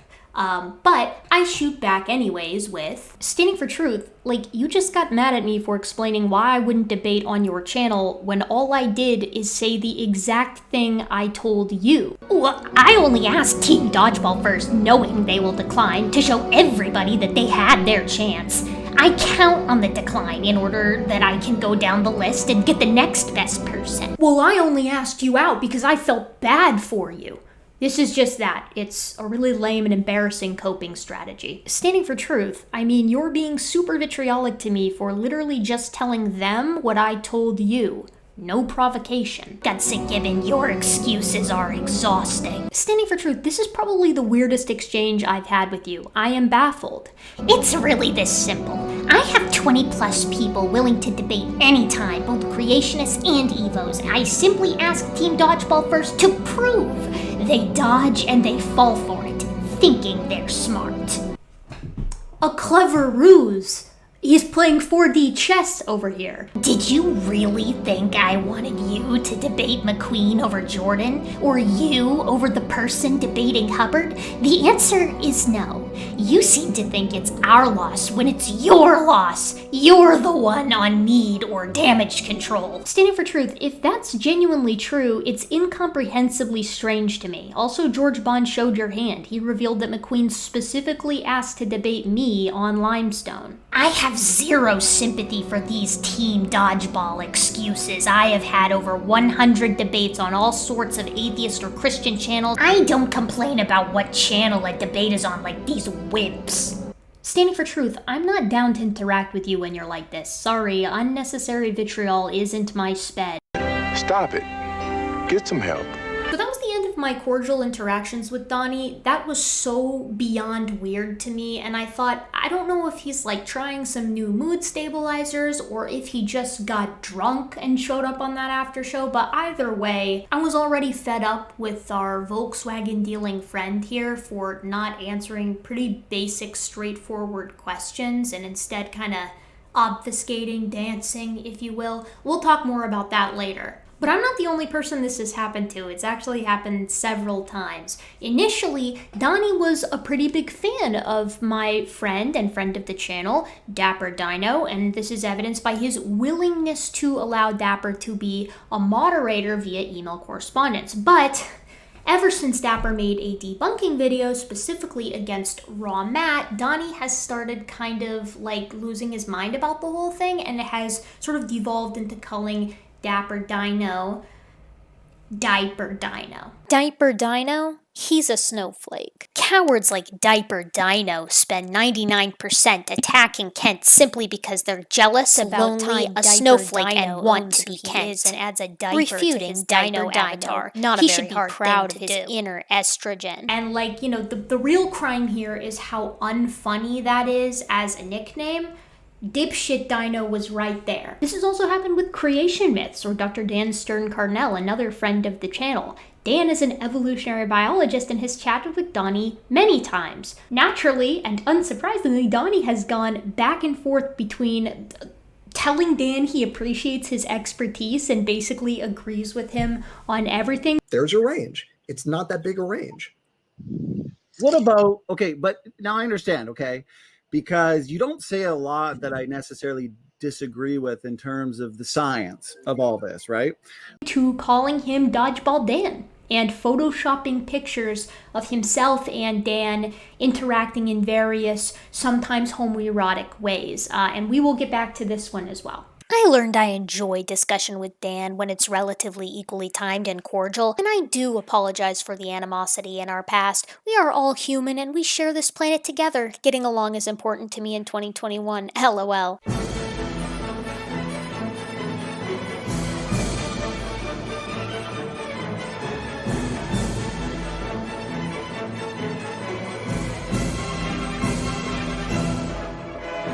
Donny does not limit his unpredictable vitriol to perceived atheists, however. He will readily insult evolution-accepting Christians.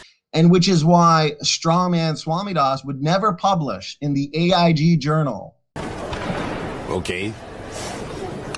Old Earth creationists, and even other young Earth creationists who disagree with him. Sal Cordova of Evidence and Reasons and Peter of Paleologos are both young Earth creationists who have caught the ire of Donny. Sal for his defense of Kent Hovind's ex-wife Cindy, and Peter for holding several conventional anthropological opinions. And we're talking like going from calling these other young Earth creationists brother to just telling them that they're not a real Christian. Ha ha ha, Brother Sal, one of our videos went viral. Let me get it for you. Sal Cordova is a fraud and an infiltrator. Stay away from him. He's a Christian and literally said we should use BCE instead of BC because it offends atheists. Let them be offended. Sick.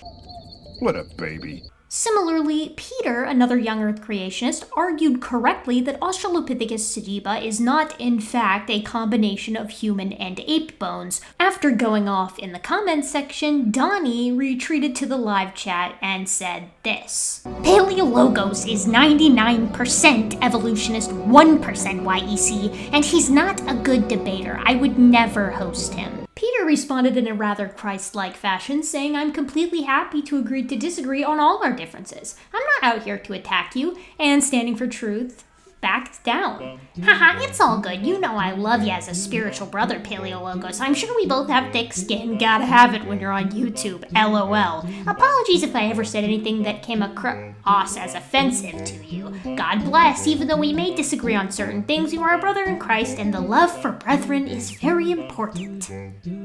And then, shortly after that, Paleologos criticized Kent Hovind for one of the many stupid things Kent has said, and Standing for Truth just kind of said, nah, Paleologos isn't saved. In fact, it's worse than that. He's a Catholic. Then later, Standing for Truth called Peter a coward, and Peter responded with a kind Bible verse, so Standing for Truth got embarrassed and deleted the initial comment. It's classic stuff. The best part about it? Peter is actually a very well-read high school graduate, and Donny is in his 30s. Untangle that behavioral canyon.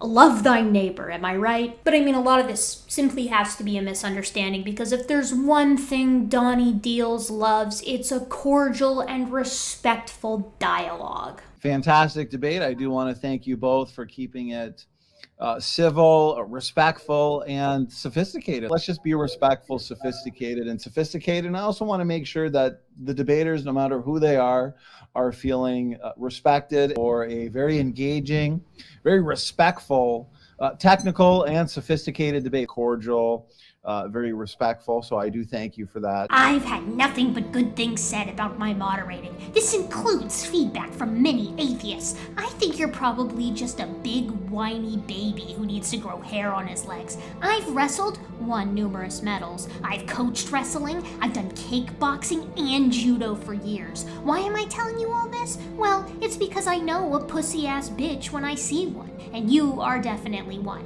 Get off my channel and don't talk to me again, you weirdo. Civil, respectful, and sophisticated. Pussy-ass bitch.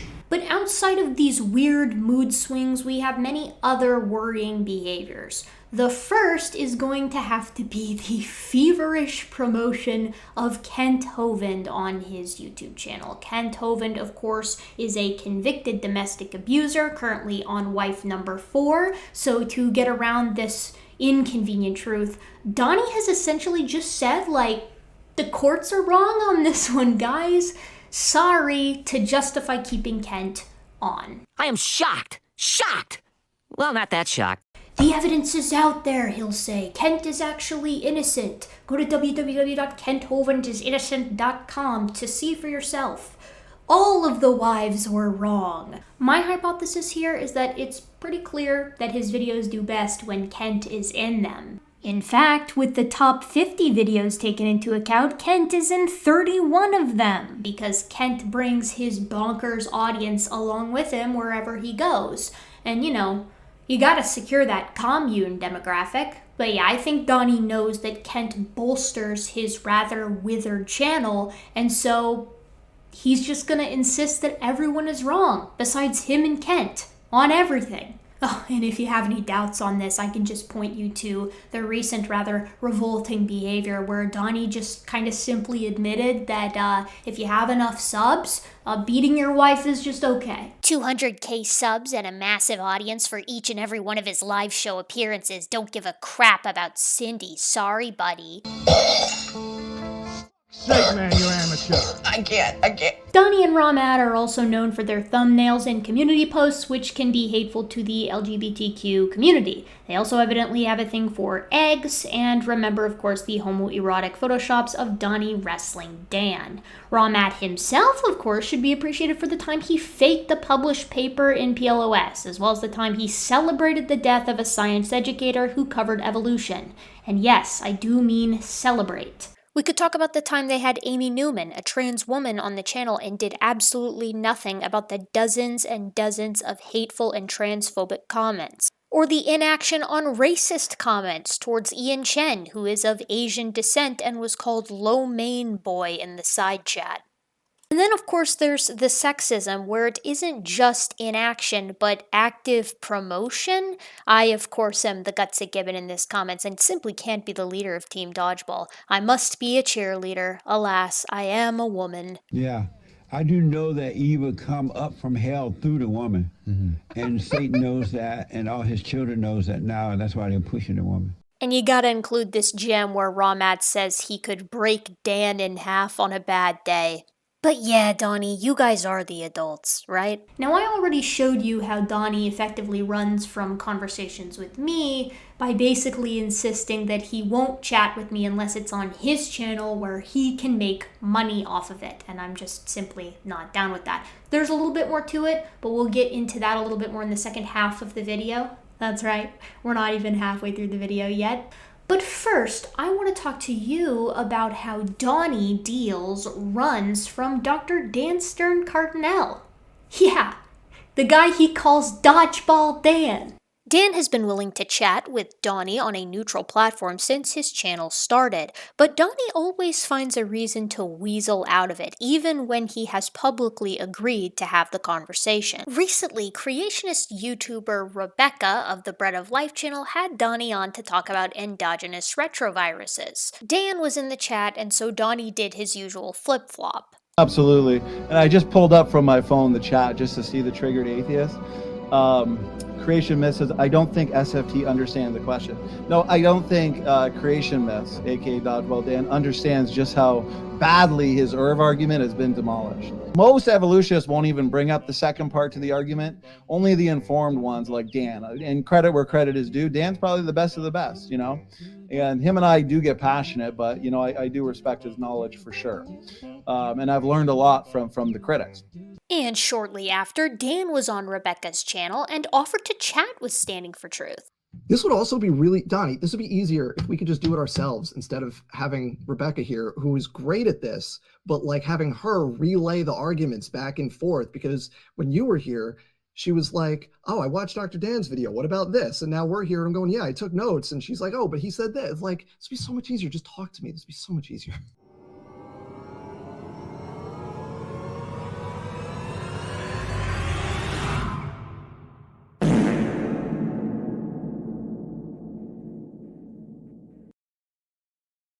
This is also something that has happened to another friend of the channel, Jackson Wheat, whereby Standing for Truth says he's happy to debate him and then dodges him. I know, because I tried to organize it myself. He's down and then he just ghosts. It's the Standing for Truth way. He runs from anyone he deems competent. Why are you running? Why are you running? Really, I just wanted to put these receipts out there for anybody who might be considering going on Standing for Truth's channel, interacting with him or Ramat generally. And this is mainly just because I've already gone through the experience and so have like dozens of other people that I know. This is your avoid falling into the Standing for Truth is a bad faith actor pipeline video. So I have established that Donny and Ramat are fairly hateful and fairly unhinged, at least in my opinion. But the Donny Deals audience, as small as it may be, would simply look at this video and say ad hominem. Gutsy Gibbon simply cannot handle the power and irrefutability of our good YEC arguments, hence she has to resort to attacking our character. Well, dear viewer, someone didn't pay attention to the foreshadowing at the beginning of the video.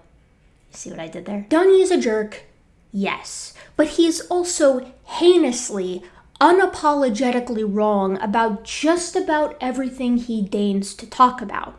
He's not wrong because he is a manic Canadian. He is wrong and he's a manic Canadian. We call this Robert Sepper syndrome. So, let's hit Donny Deals and the boys with the second and more gargantuan portion of this video. Let us first discuss the inciting incident. Travel back in time with me a moment, dear viewer, to the last video that I had made specifically aimed at Donny Deals, Standing for Truth. It was titled something along the lines of, I'm probably done with these creationists, and then in parentheses it was like 3 hours again, sorry, because, you know, I tend to be a little bit long-winded, occasionally. Not always, but here, yes. It released in late October 2020, so about a year and a half ago now, and the ending of the video presented a series of challenging questions to the Standing for Truth channel, many of which had been asked by me several times before and received either bad answers or no answers at all. Really, the purpose of the video was to outline my frustration with dialoguing with a channel that wanted to ask questions and pose challenges, but never actually answer any of them. And I pledged not to address the channel again until someone had given the old college try to these series of questions, like actually attempted to answer them in a robust way. And that went okay, you know, sometimes I can't help myself. But almost immediately after the video released, I received an email from Donny promising me that I would receive a long-form video response and a text response. He was going to give me both. Now, take a moment and guess if that ever happened. Go on. Indulge me. Now, Ramat made a predictably insane stab at it where he, among other things, didn't understand what a half-life is. These guys are going to debunk radiometric dating, you guys. But since this was technically a response, an attempt at answering the questions, I went ahead and answered it in 2 overly gratuitous 2-hour video installments, because no one has ever accused me of not being thorough. But like I said, and pardon my language, but they were piss poor, right? So I ended my second video with basically none of this works, try again, and then I received radio silence. That is, until the first episode of my Bite-Sized Bus series came out, Limestone, and then you remember, of course, from earlier in this video, the entire McQueen thing happened. Sprinkled in there were a couple of attempts at solving the heat problem as well. Again, a classic issue that I bring up on this channel all the time, and I say this with no exaggeration, these attempts actually revealed a misunderstanding of how the laws of thermodynamics work. So needless to say, the problem remains unsolved. So the takeaway of Phase 2, I'm doing phases because Donny loves Marvel, is basically a series of 3-hour-long passive-aggressive midnight streams by the Standing for Truth channel that try to address problems that I've posed on my channel without actually directly mentioning my name. Something that Donny stole from me, by the way. Phase 1, of course, was the lead up to the ceasing of contact and interaction with Donny. All the while, the questions that I had posed in late October of 2020 remain largely unanswered.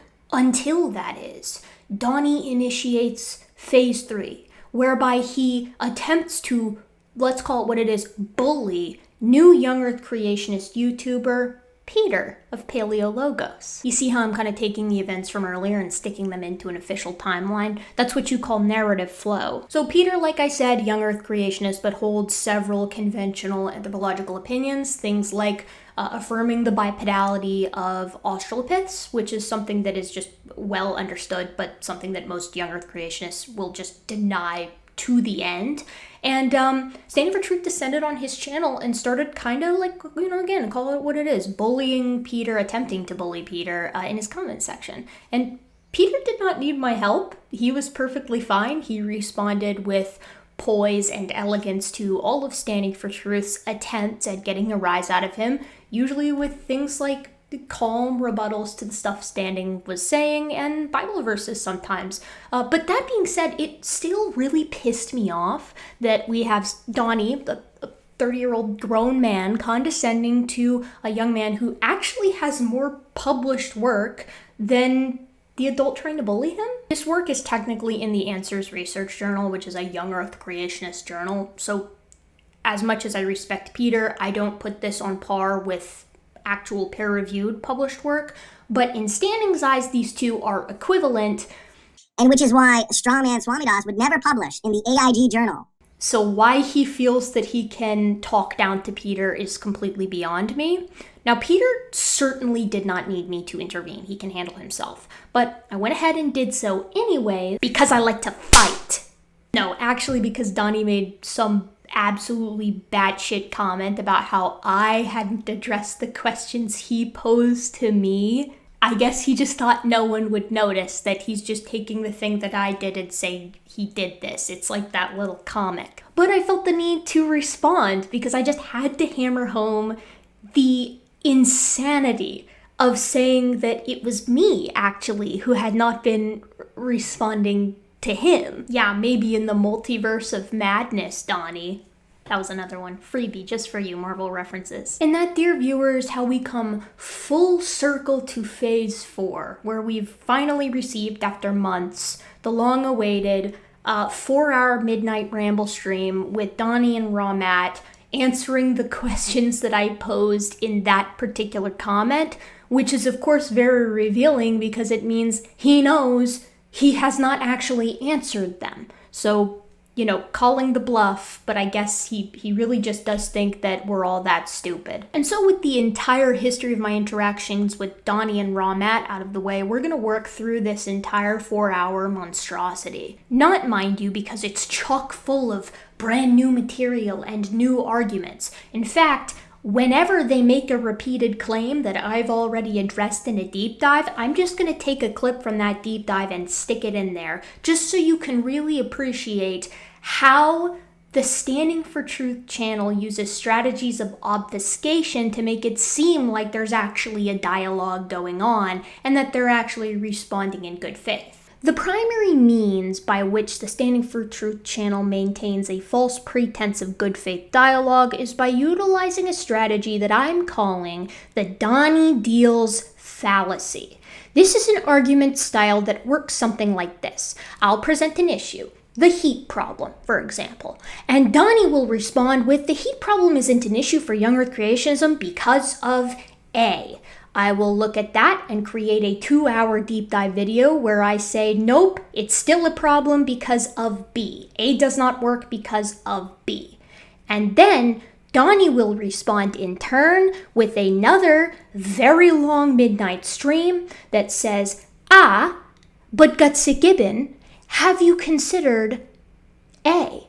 So he's just reasserting the first point and not addressing the critique of that initial point. The second strategy is taking all those Donny deals fallacies and tucking them into 4-hour midnight streams that they know no one will ever watch. Now, I realize that I too make very long videos, but mine are edited and fun. So as we go through this video, again, I'll be responding to repeated arguments or Donny deals fallacies to really illuminate how cowardly Donny is when it comes to just nutting up and addressing critiques. The video begins as usual with a bunch of shilling for their own channel. Matt, what do you think? The gibbon that's sick to her stomach. She's going to be sick for weeks after this dismantling. Yeah, no doubt. Damn, bro, you got the whole squad laughing.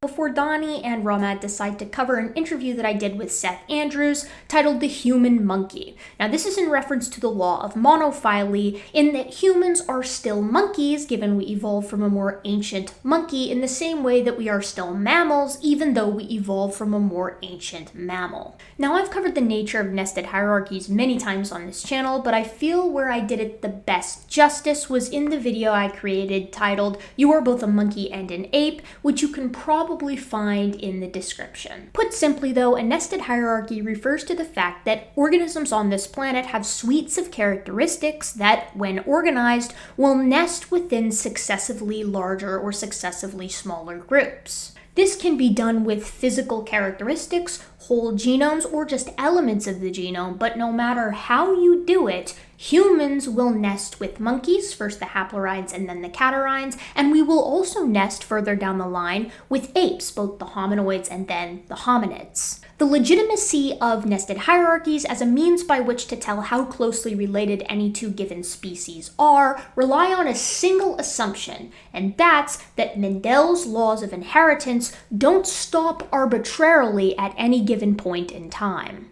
Nested hierarchies have always troubled creationists of many different stripes, particularly now that genetics is continuing to recapitulate this idea that all organisms are related, and particularly that humans are apes. But Donny kind of does a weird thing here. He insists that nested hierarchies are non-discriminatory data and that they can support common design just as much as they can support common descent. This is really strange and is a weird move because many creationists today still deny that nested hierarchies even exist at all. Unfortunately, we're going to have to spend some time on what we call the non-discriminatory lines of evidence, or the lines of evidence that are really just agnostic to the debate. Classification systematics, nested hierarchies, the fact that we can classify various creatures and animals, and then the meat of this, the genetics, the best way to determine ancestry, right, Matt? It's not, a classification, a chart, or pictures, or illustrations, or a bone found in the dirt that's inherited sperm and egg. No, genes, traits, genetics, that's what's inherited sperm and egg. But we do share more with the great apes and primates in general.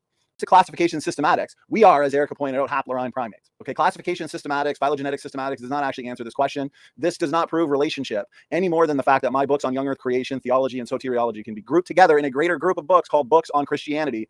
Okay, so at least we have the tacit admission that humans are actually primates and are subsequently apes. He even used the word haplorhine, so good on you there. However, his comparison of phylogenetic trees to inanimate objects like books is highly inappropriate for reasons he's already been corrected on. This is because objects like books, cars, and tools do not reproduce. Reproduction necessarily means that two organisms are related, the parent and the offspring.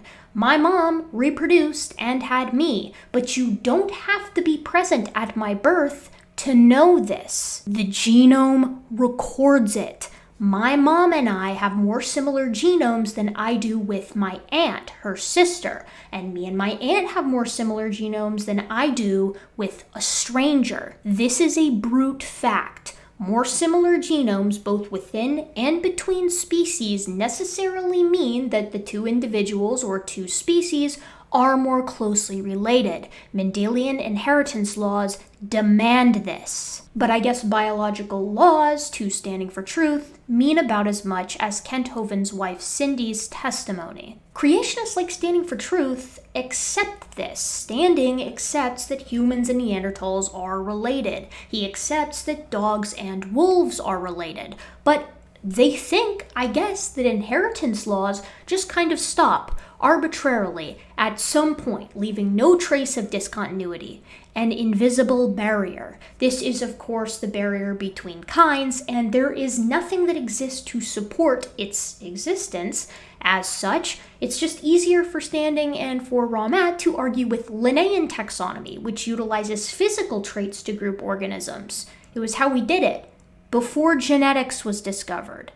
I agree. It's they're too busy looking for absolutely only the similarities. They're discounting any of the differences because their goal is different than our goal. They want to connect everything because that's what they're starting with their presupposition, right? It's the conclusion driving the paradigm. So therefore, who cares about these big differences and small differences? We got to look at what matches and just throw everything else away. Yeah, except you can quantify genomes, numerically speaking, right? And when we do that, humans and chimpanzees, panins, are more closely related to each other than either is to anything else. Physical characteristics corroborate this fact, which is why it's easier to use them when you teach someone this concept. But gosh, it's hard to argue with cold hard numbers, isn't it, Matt?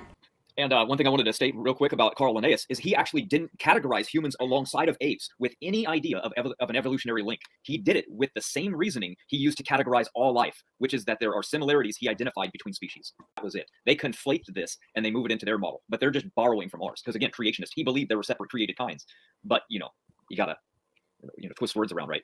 So next, Ramat talks briefly about Carl Linnaeus, the father of taxonomy, who was, of course, a creationist and yet still grouped other apes with humans. And Ramat hits us with something so incomprehensible, it left me speechless.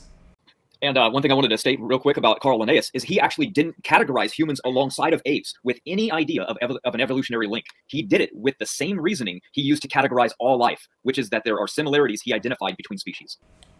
Yeah, Ramat, that's the point. That Carl Linnaeus, a creationist, before the theory of evolution was ever put to paper, recognized that humans and other apes were the same type of organism.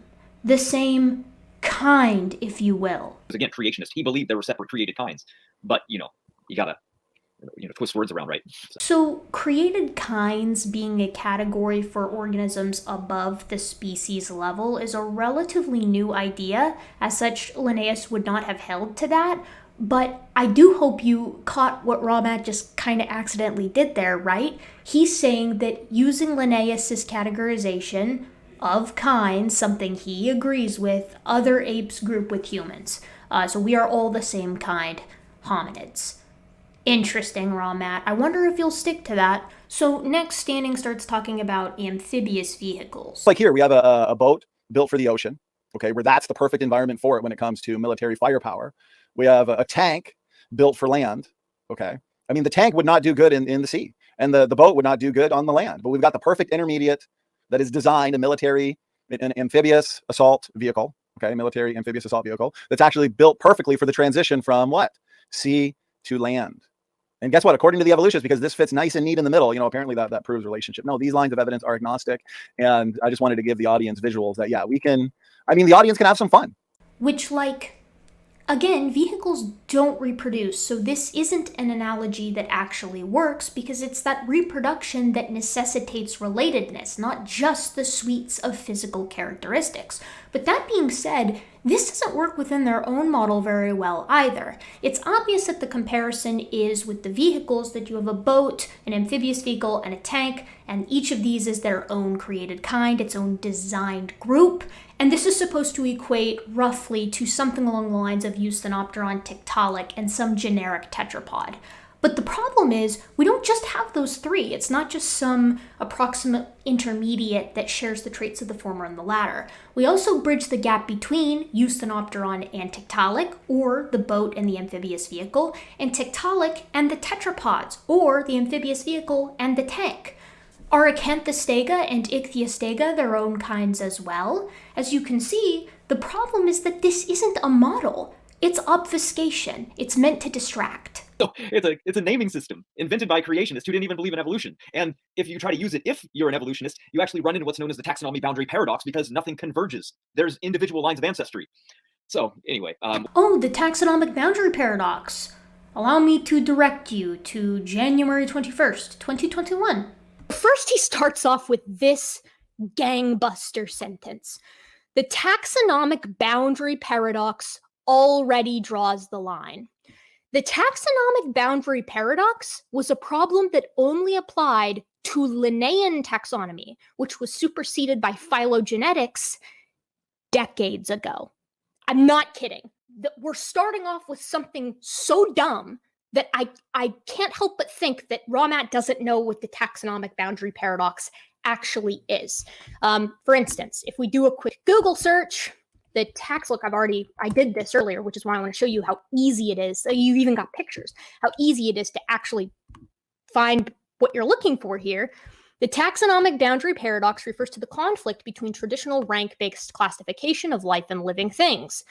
And over in the contents, the resolution is part 3 and talks about how phylogeny, phylogenetics, and the understanding of what a monophyletic group is, and the understanding that an ancestor and all of its lineages are indeed a monophyly, solve the problem. The solution is provided by cladistic classification, in which each group is composed of an ancestor and all its descendant populations, called a monophyly. Then Ramat goes on a screed for a little bit about how I went to the Faithos Forum and I've been on the Pagan podcast, and he's like, she's never going on Christian channels. And like, yes, I have. Yes, I am. All you have to do is Google my name and all of my podcast appearances and YouTube channel appearances pop up. In fact, I've been on several channels talking about how evolution and religion don't necessarily have to go against one another. They can live very copacetically. But they can't with young earth creationism, now can they? That's why it's so funny when she made her videos a long time ago. She said for a little bit that, I'm not interested in the young earth creation versus evolution debate, and this isn't going to be my full-time thing. She even said it on the podcast that, I just did this for a little while, now it's for life. She admitted she's going to be doing this forever. This is actually true. I wasn't planning on doing the young earth creationist debunks forever, but it turns out this is what people like to see, and I do have fun doing them. And then there's also the fact where I just can't stop making money off of Standing for Truth and Ramat's bad videos. So Standing for Truth makes the car analogy again. And let me show you what happens. And I've done a ton of debates lately. Hold the phone, ladies and gentlemen. It appears as if we have another vehicle analogy, which again, they don't reproduce, so it doesn't work. But let's take a closer look, since this is Ramat and Donny's understanding of phylogeny. Let's take a little bit peek here, okay? So we have our sedan. The sedan is maybe analogous to a species. And the sedan is all by itself over here. It's only in the sedan species alone. But when we take the category a bit higher to vehicles with 4 wheels, it nests with the SUV. And then the SUV and the sedan nest with our friend the semi-truck because they're all land-based vehicles. The semi-truck, of course, can't go down to the vehicle with 4 wheels category because it's got a bunch more wheels. And then our sedan, our SUV, and our semi-truck get to nest with an airplane because all of these guys are engine-powered vehicles. And you might be thinking, well, maybe that's like the family level. But what's this? It appears that the sedan, the SUV, the semi-truck, and the airplane all nest in the unpowered vehicle category with the bicycle. So sedans, SUVs, semi-trucks, and airplanes are all powered vehicles. So, it's right there. It says engine-powered vehicles. So they would not nest within unpowered vehicles. This should just say vehicles. So yeah, these are the guys overturning evolution. They read a quote from Nathaniel Jeanson that says, since humans design and nested hierarchies, God must have done so as well, since humans were created in God's image. Again, completely forgetting the role that reproduction and inheritance play in determining how closely related organisms or species are. And then they promise us this. We are going to demolish this video when we get into the differentiating lines of evidence, specifically in genetics. Matt, over to you, brother. Yeah, here's the introduction into cladistics. Look at how they admit that it starts with assumptions. The definition of phylogeny is the assumption.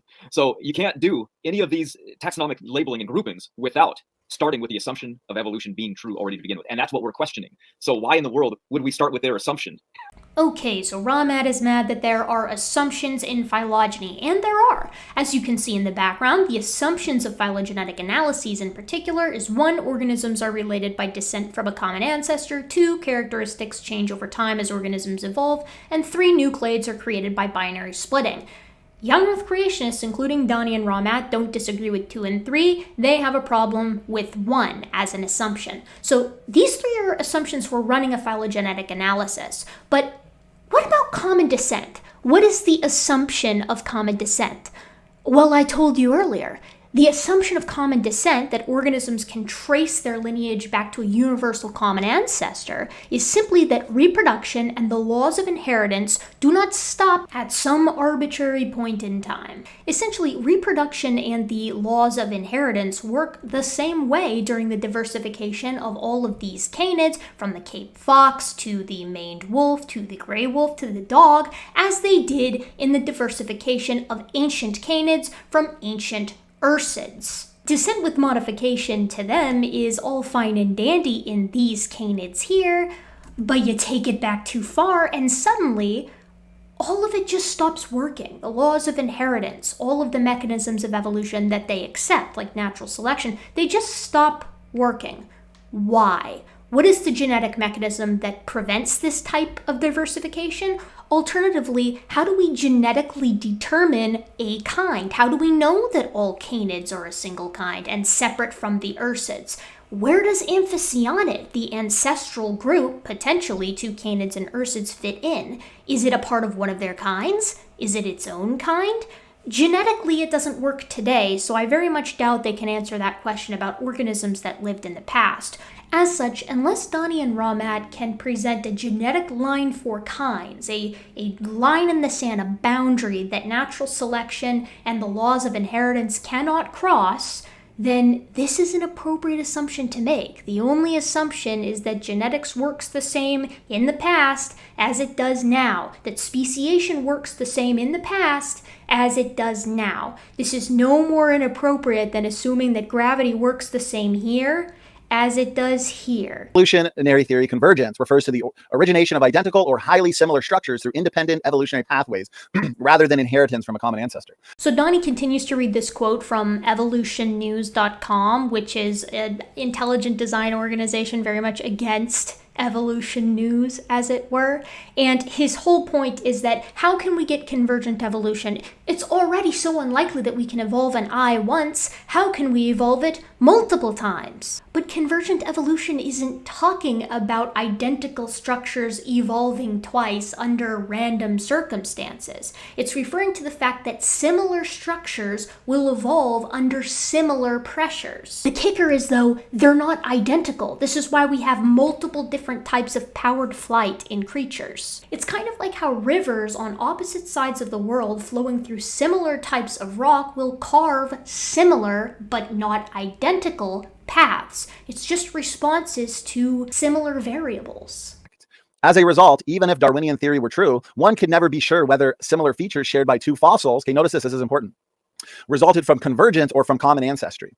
If similar structures can evolve and re-evolve repeatedly, then fossils can. This is why fossils are low quality, low confidence evidence and data. When you're looking at a bone in the dirt, you're looking at these isolated fragments.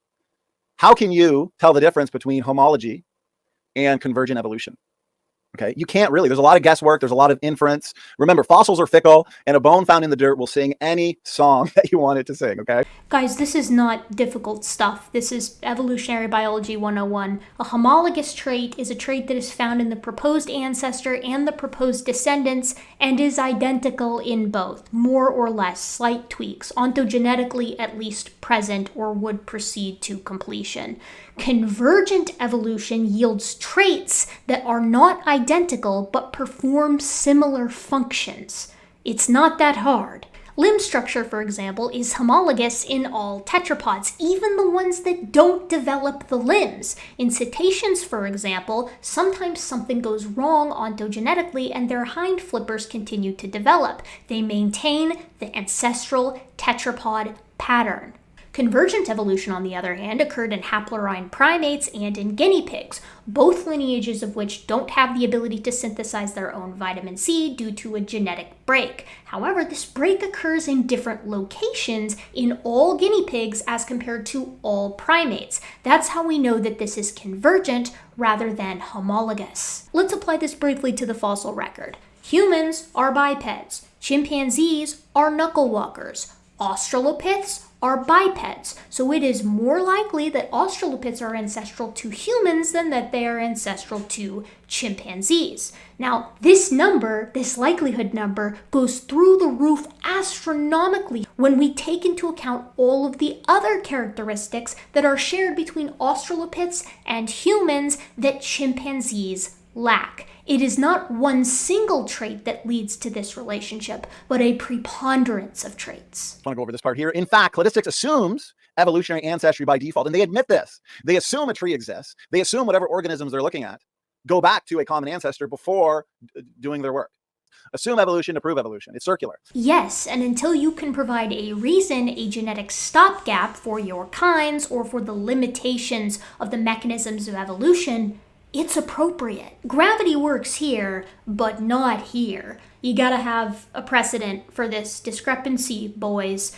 Moreover, and this is the weirdest part to me, common ancestry as an assumption is used for smaller groups of organisms as well, which means they have to make that assumption for their kinds to work. Why do you assume a common ancestor for all canids, but not all life, guys? We could go on all day with these quotes. Yeah, I know. The only thing original out of this video so far is that sedans aren't powered vehicles.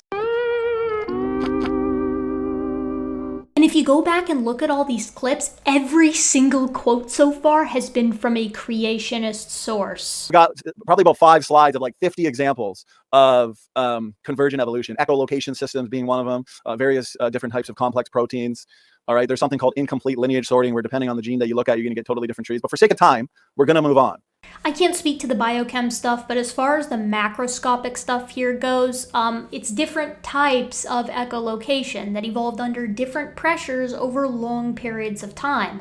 That's how it is with every example of convergent evolution in macroscopic organisms. And many times the evidence is preserved of this convergent evolution. For example, we have transitional sharks as they're developing their streamlined bodies. We have transitional cetaceans as they are as well. And we have transitional ichthyosaurs or marine reptiles. Then Ramat gets mad that we don't hold to gradualism anymore and things like punctuated equilibrium and stasis are on the table and don't hurt evolution. He calls them contradictions.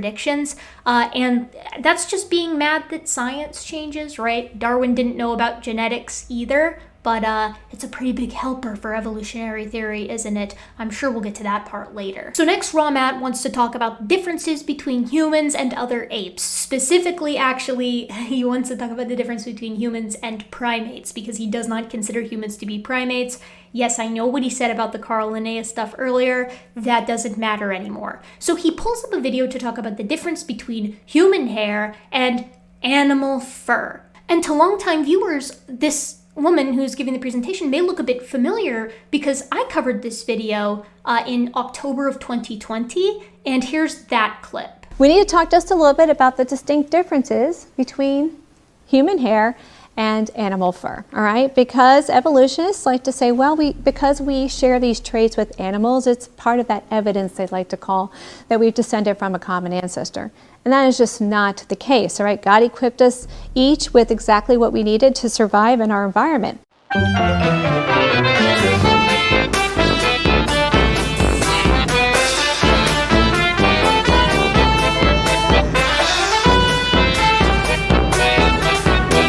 So even the FBI on their website had to acknowledge that human hair is distinctly different from animal fur.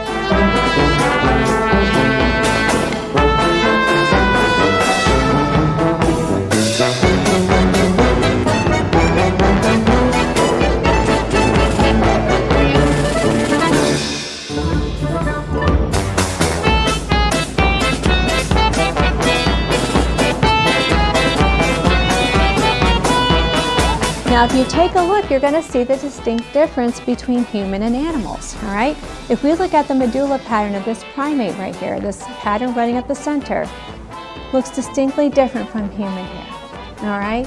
Primate fur is distinctly different from human hair. There are no similarities at all in their medulla patterns. Very important.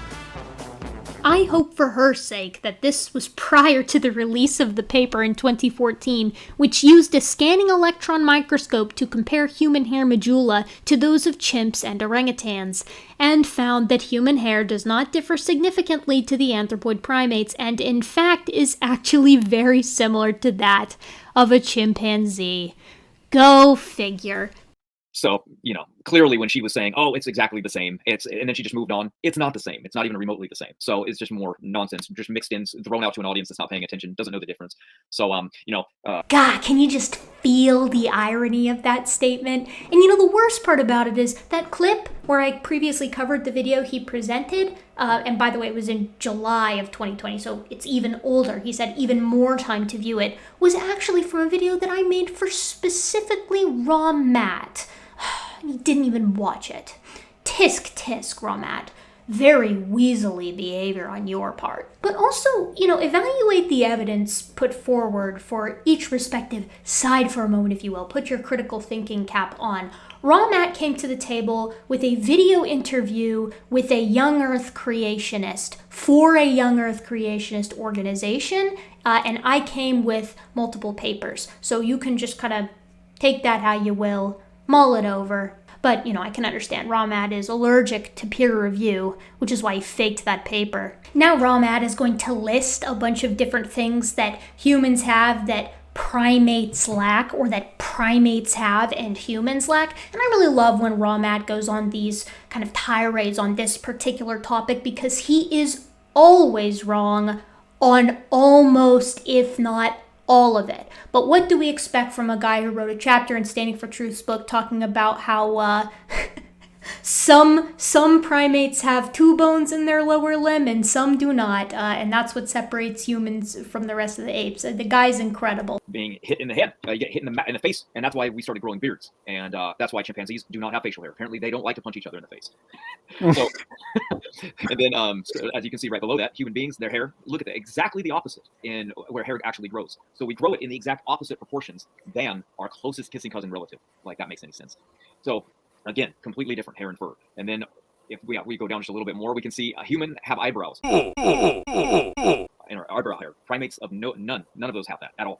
So like the subcutaneous layer of fat that runs underneath our skin that no primate has whatsoever. Robert Sepper did this too. I guess these guys read, and by guys I mean pseudoscientists, they read less fat as just no fat. I'm gonna play a clip from my Robert Sepper video now, because I already covered this. Another uniquely human trait, when compared to primates, is that people have a layer of subcutaneous fat, which no other primate has, but is common in sea mammals, such as dolphins, whales, and seals. So, this is incorrect. Humans are not the only primates with subcutaneous body fat. In fact, wild primates will usually have 9% or less, while humans range. Human women who are considered fit will tend to have 21 to 24% body fat, and men are going to have 14 to 17%.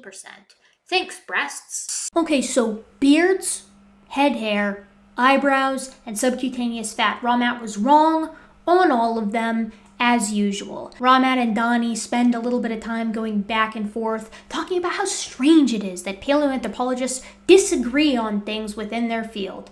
It's funny because even in their own lectures and dialogues that we spent a lot of time watching, in the Q&A period, people will ask, like, what evidence do we have for, XYZ? And these paleoanthropologists will admit, well, this is more of a hypothesis. At the current time, we don't really have any supporting evidence. This is just like a possible explanation. Maybe this is how we lost this. Maybe this is how we gained that. Yes, that's how science works, but also, you know what they don't disagree on? That evolution happened. That Australopiths are bipedal. That we evolved in Africa. 100,000 million other things, all of which you guys reject. Ramat does another rambly minute or so of speaking before saying that Sahelanthropus chilensis is just a gorilla, which... What they said about Sahelanthropus chilensis for a very, very long time is, look, the foramen magnum is more near the middle. What they discover, it was nothing but a gorilla the entire time. Its foramen magnum, though, had shifted a little bit, probably because of the lifetime. So I already made a video about this a year and a half ago, so there's no excuse for Ramat again. It was in December of 2020. But that being said, I couldn't find a soundbite that I really liked, so I'm just going to go over the topic of Sahelanthropus chilensis really quick here, using the literature, something that is very foreign to Matt, given he likes to cite from like study.com and young Earth creationist sources. So this paper is titled Nature and Relationships of Sahelanthropus chilensis. It's by Macchiarelli et al., and I've gone over it before. Basically, there was some new postcranial material that came out of the site from Taurus Manala, and specifically it was a partial femur, and they analyzed a cross-section of the femoral shaft and determined that it was more similar to non-bipedal extant hominids. So this is what they said. The results of our preliminary functional analysis suggest TM266 femoral shaft belonged to an individual that was not habitually bipedal, something that should be taken into account when considering the relationships of Sahelanthropus chilensis.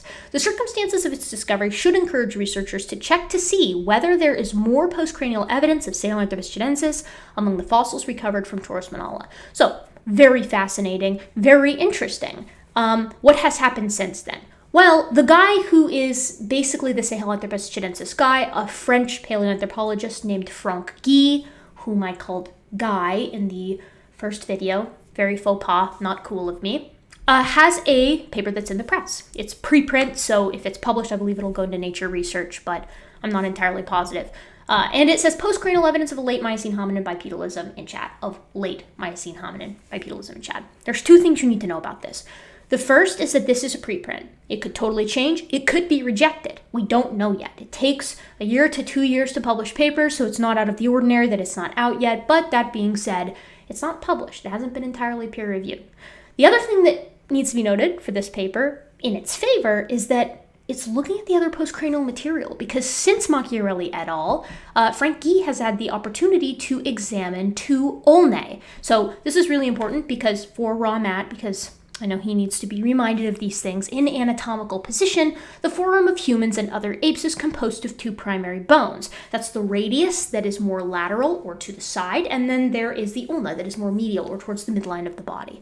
The ulna is important because its morphology can tell us about the potential for quadrupedalism or even knuckle walking in a primate. So this is obviously very cool, very interesting.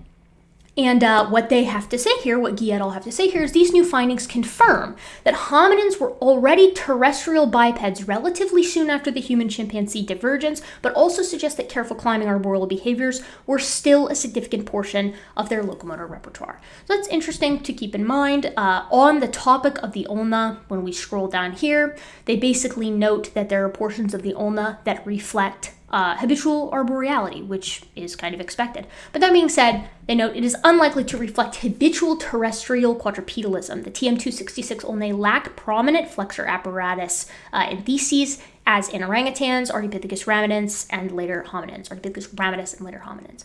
In this respect, it differs from the condition seen in Miocene apes and extant quadrupedal monkeys. Such morphology precludes the possibility of quadrupedalism, and more specifically, of knuckle walking as a primary locomotor behavior of the Taurus Manala hominins. So, very interesting. What about the postcrania? On that, they have this to say. The Taurus Manala femur exhibits several hallmarks of terrestrial bipedalism, habitual terrestrial bipedalism, so on the ground, walking upright. Among them, a well-defined, broad protolinea aspera, the presence of a lateral third trochanter and associated subtrochanteric Platimaria without hypotrochanteric or inferolateral fossae is classically associated with enhanced hip flexion extension, while a particularly developed calcar femorale facilitates compressive loads, dispelling interterrestrial bipedalism. These features go with an overall cortical bone distribution pattern and cross-section geometries of the femoral shaft that suggest muscular recruitments and bone loads compatible with habitual bipedalism. So, they essentially come to the conclusion that this thing is a biped when it's on the ground and still climbing in the tree. So very similar to what we see in the later hominin, Ardipithecus ramidus, which is why, of course, they mention it. And it's interesting, too, because the habitat matches this. It's a woodland, a sort of sparse woodland. So they kind of conclude down here by noting, yet the Chadian postcranial material displays a suite of morphologic features that are consistent with substantial non-stereotypical arboreal behaviors, as suggested by ulnar curvature and cross-section geometric properties, whereas elbow morphology is potentially indicative of careful climbing and does not display evidence of knuckle walking. So this thing is not a knuckle walker and is probably a biped when on the ground. But again, this is still up for peer review, so we have to keep that in mind. Also, interestingly enough, I was at the AABAs this year, which is like the place that you go to make your case for new findings. And one of the guys was there who was making the case that Sahelanthropus chilensis is a knuckle walker, not that it's actually a gorilla. And the entire conference was like, that's pretty tenuous. So, take that for what it's worth. We'll see if it makes it through peer review. Spends most of its time sitting in an upright posture, which gorillas tend to do, then that can change. And it makes it appear as though, maybe it was walking around. And that misconception has led to huge amounts of storytelling. Remember, the first link of the chain was Sahelanthropus chilensis for the very long time. Now what do we know about it? Oh, they were completely wrong. Another failed prediction. All because of the single thing that they found, that foramen magnum adjustment. I'm not quite sure Ramat actually understands the argument that Machiavelli is making for Sahelanthropus not being a biped, given he's talking about the foramen magnum, and the entire paper makes a case based off of a cross-section of the femur. But that being said, I do want to talk a little bit about the foramen magnum, because if Ramat were correct and sitting around with an upright posture eating grass all day or leaves all day like gorillas tend to do, if this was truly the case that could have so much of an impact on the foramen magnum so as to make it look as anterior as a biped, we would just have gorillas that have anterior foramen magnums. We do not. So this is our stand-in for a gorilla, our chimpanzee skull, and as you can see, the foramen magnum is pretty intermediate, and it also angles backwards to help with this chimpanzee with its quadrupedal locomotion while simultaneously allowing for an orthograde or semi-upright posture. Here is Sahelanthropus chilensis, right? When you're holding them at the same angle, Sahelanthropus chilensis' foramen magnum is much more anterior or tucked underneath the skull. And this is to allow Sahelanthropus to hold its head upright like this when it's walking along doing foraging in the Miocene. But I wanted to give Ramat a little something extra in hopes that maybe this time he will actually pay attention and learn something here, because I feel like he's just ignoring all of the previous critiques. As you know, A, but B, haha, A again. So I thought I'd pull out this paper titled Virtual Cranial Reconstruction of Sahelanthropus chilensis. And I really like this paper. I only know about it because I read it in my hominin evolution class this past semester. And it's really cool. They go, we performed a generalized least square superimposition of the symmetrized landmark configurations of all specimens and calculated the minimum form change necessary to transform the TM266 reconstruction to the closest possible hypothetical pan and gorilla cranial forms with the use of the 99% probability density borders as a minimum distance criterion. Okay, so what did they do? They took the Sahelanthropus chilensis skull, they stuck it into a scanner so that they could reconfigure it because the thing is pretty messed up. As you can see, it's been kind of exploded. And they thought, let's see if we can get it into a more pan and a more chimp-like form. And then let's see if we can do the same with gorillas. And the way they go, the isolated fragments of the allometric shape score, the isolated fragments of the TM266 cranium were then positioned to fit the calculated three-dimensional landmark configurations of the closest possible pan and gorilla shapes. The resulting pan-like and gorilla-like morphologies are anatomically infeasible. That is an important word there, involving overlap between neurocranial fragments and the disruption of anatomical continuity between neighboring facial fragments. It cannot have the same style of locomotion as a gorilla or as a chimpanzee. They continue and note that it's a robust estimate of the cranial form, and they think that it supports most of the details that were originally described, and basically say, yeah, it's probably a hominid. It's got most of the traits of hominids, or a hominin, most of the traits of a hominin, including things like the reduction of canine teeth, and of course that anterior or underneath foramen magnum.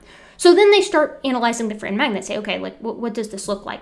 And they compare it to a bunch of different other hominids, and they go, the combined effect of the angular constraints is that the angle between the foramen magnum and the orbital plane is nearly perpendicular in Homo sapiens, but more acutely angled in Pan troglodytes. So our spine comes right out the bottom, Pan troglodytes or chimps, it comes out in the back at an angle, and other species with a more pronograde posture.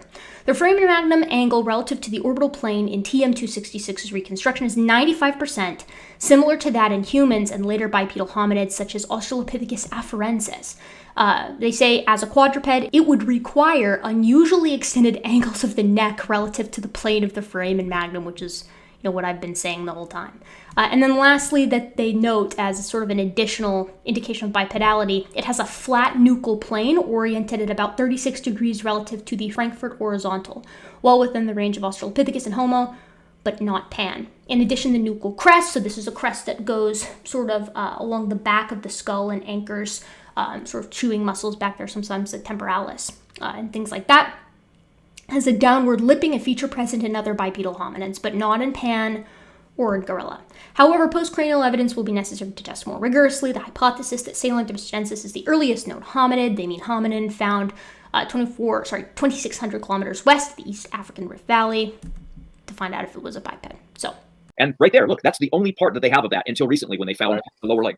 You see how much confidence they put? I can't believe how much confidence Donny puts in Ramad, given, well, everything. But in this particular case, the fact that he didn't know that there were two bones in the forearm of a human, the radius and the ulna, and that these bones are found in pretty much all tetrapods ontogenetically. Every single paper that you read, there's just amazing finds. I guess they don't think young Earth creationists are listening or reading. Look at this. My professors don't even know that young Earth creationists are still around. From Australopithecus to Homo, the transition that wasn't. These are a couple excerpts from the paper, okay? Here's a couple links if you guys want to read the paper. William Kimball. Although the transition from Australopithecus to Homo is usually thought of as a momentous transformation, the fossil record bearing on the origin and earliest evolution of Homo is virtually undocumented. Donny, you weaselly little liar. I know for a fact you didn't read this paper, and if you did, that's significantly worse, because it means that you know exactly what you're obfuscating from the audience. Let's go through this together, because I've read this paper several times by Bill Kimball, who passed away this year, for my hominid evolution class, both for several different class periods for discussion, but also because I had to write a couple of different papers on it. So let's read it together. Standing for Truth mines the first sentence of the abstract, as he tends to do. Although the transition from Australopithecus to Homo is usually thought of as a momentous transformation, the fossil record bearing on the origin and earliest evolution of Homo is virtually undocumented. As a result, the poles of the transition are frequently attached to the taxa Australopithecus afarensis versus Homo habilis or Homo erectus. So that's where you're saying it's the end of Australopithecus or the beginning of Homo. So if you go down, you get this little gem. There is a pattern inferred for species usually included as early Homo, including Homo erectus, which has often been cast in the role of the earliest human-like hominin. A fresh look at brain size, hand morphology, and earliest technology suggests that a number of key Homo attributes may already be present in generalized species of Australopithecus, and that adaptive distinctions in Homo are simply amplifications or extensions of ancient hominin trends. So what they're saying is, Australopiths and early Homo, it's a smooth gradient. It's a transition, but it gets worse than that, because if you scroll on down to the conclusion section, you get Standing for Truth's second quote mine from this paper. The fossil record bearing on the ancestry of Pleistocene Homo is poor. Oh, okay. What does the next sentence say? However, the more we learn about early Homo, the less compelling is the case that an adaptive shift can be read from currently documented skull and skeletal anatomy as a major transition from generalized Australopithecus precursors. Early phylogenetically basal species of the Homo clade resemble generalized Australopiths more than they do later species of the clade, as expected from a Darwinian pattern of descent with modification. These and subsequent transitional species of the Homo lineage, e.g. Homo erectus, erode the impression of distinct adaptive suites created by comparisons between terminal taxa or those separated by large temporal gaps. The epigraph heading this paper indicates that Darwin himself recognized this as a probable outcome of descent with modification given a grown fossil record. And then he continues to go on and say, whether or not we choose to adopt the large number of super-specific taxonomic ranks and their associated taxon names dictated by a bushy hominin clade is not a pressing scientific matter in the quest to understand human origins. Of greater importance can be counted recent arguments for the use or manufacture of stone tools in time periods predating some 500,000 years of the earliest Homo known so far, and the potential they have to shrink the adaptive space between Homo and Australopithecus still further. Indeed, the expanded brain size, human-like wrist and hand anatomy, dietary eclecticism, and potential tool-making capabilities of generalized Australopiths root the Homo lineage in ancient hominid adaptive trends, suggesting that the transition from Australopithecus to Homo may not have been much of a transition at all. So the paper that's standing sides to muddy the waters is actually just saying we have too many hominins, we don't know what to do with them, the transition is too smooth. He is a liar. He's either lying that he read the paper, or he's lying about the paper. There is no alternative explanation, unless he literally doesn't understand it, in which case I feel really bad for him. The fossil record bearing on the ancestry of Pleistocene Homo, notice this, is poor. Is poor. His representation of the second paper there on the screen is not better. This paper is titled The Pliocene Hominin Diversity Conundrum, Do More Fossils Mean Less Clarity? And it is basically the same thing as the previous one. It talks about how we essentially have too many hominins to know what to do with. It's becoming more of a bush instead of a tree, right? Dr. Johannes Haile Selassie, I met him actually at the AABAs this year. He's a lovely guy, and he's the discoverer of Australopithecus diarmida. Very interesting. Some people think it should be subsumed in Australopithecus afarensis, but we'll see. So what we see here at the end is this: although there is no doubt that the presence of multiple species during the Middle Pliocene opens new windows into our evolutionary past, it also complicates our understanding of early hominid taxonomy and phylogenetic relationships. So basically the point is that we have too many. We have too many Australopiths. And this is something that Donny simply does not care about. He will just evidently lie to you about reading these papers. Notice this, Bernard Wood. 50 years after Homo habilis, even with all the fossil evidence and analytical techniques from the past 50 years, a convincing hypothesis for the origin of Homo remains elusive. So, it is in the first paragraph of the abstract again. I'm growing more and more convinced they don't read past what they perceive to be the abstract, which is not great.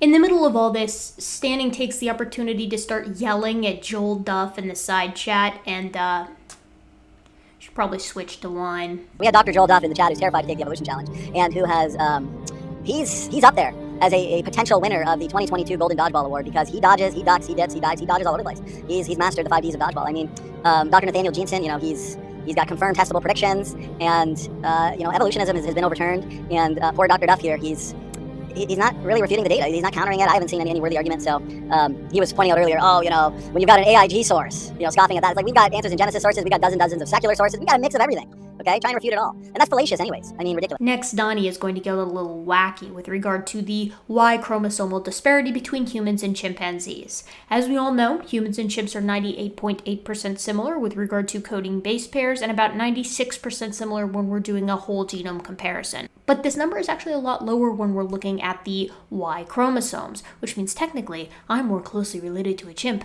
than my husband is. In fact, while the human Y chromosome is still most similar to a chimpanzee Y chromosome and vice versa with regard to the sequence identity, in structure, the human Y chromosome is more similar to that of the gorilla Y chromosome. So when you're comparing all three, the chimpanzee actually ends up being the odd man out. Now, I've covered what I just said in a previous video, 2 previous videos actually, and this disparity is probably due to a few things, but namely it's going to be sperm competition.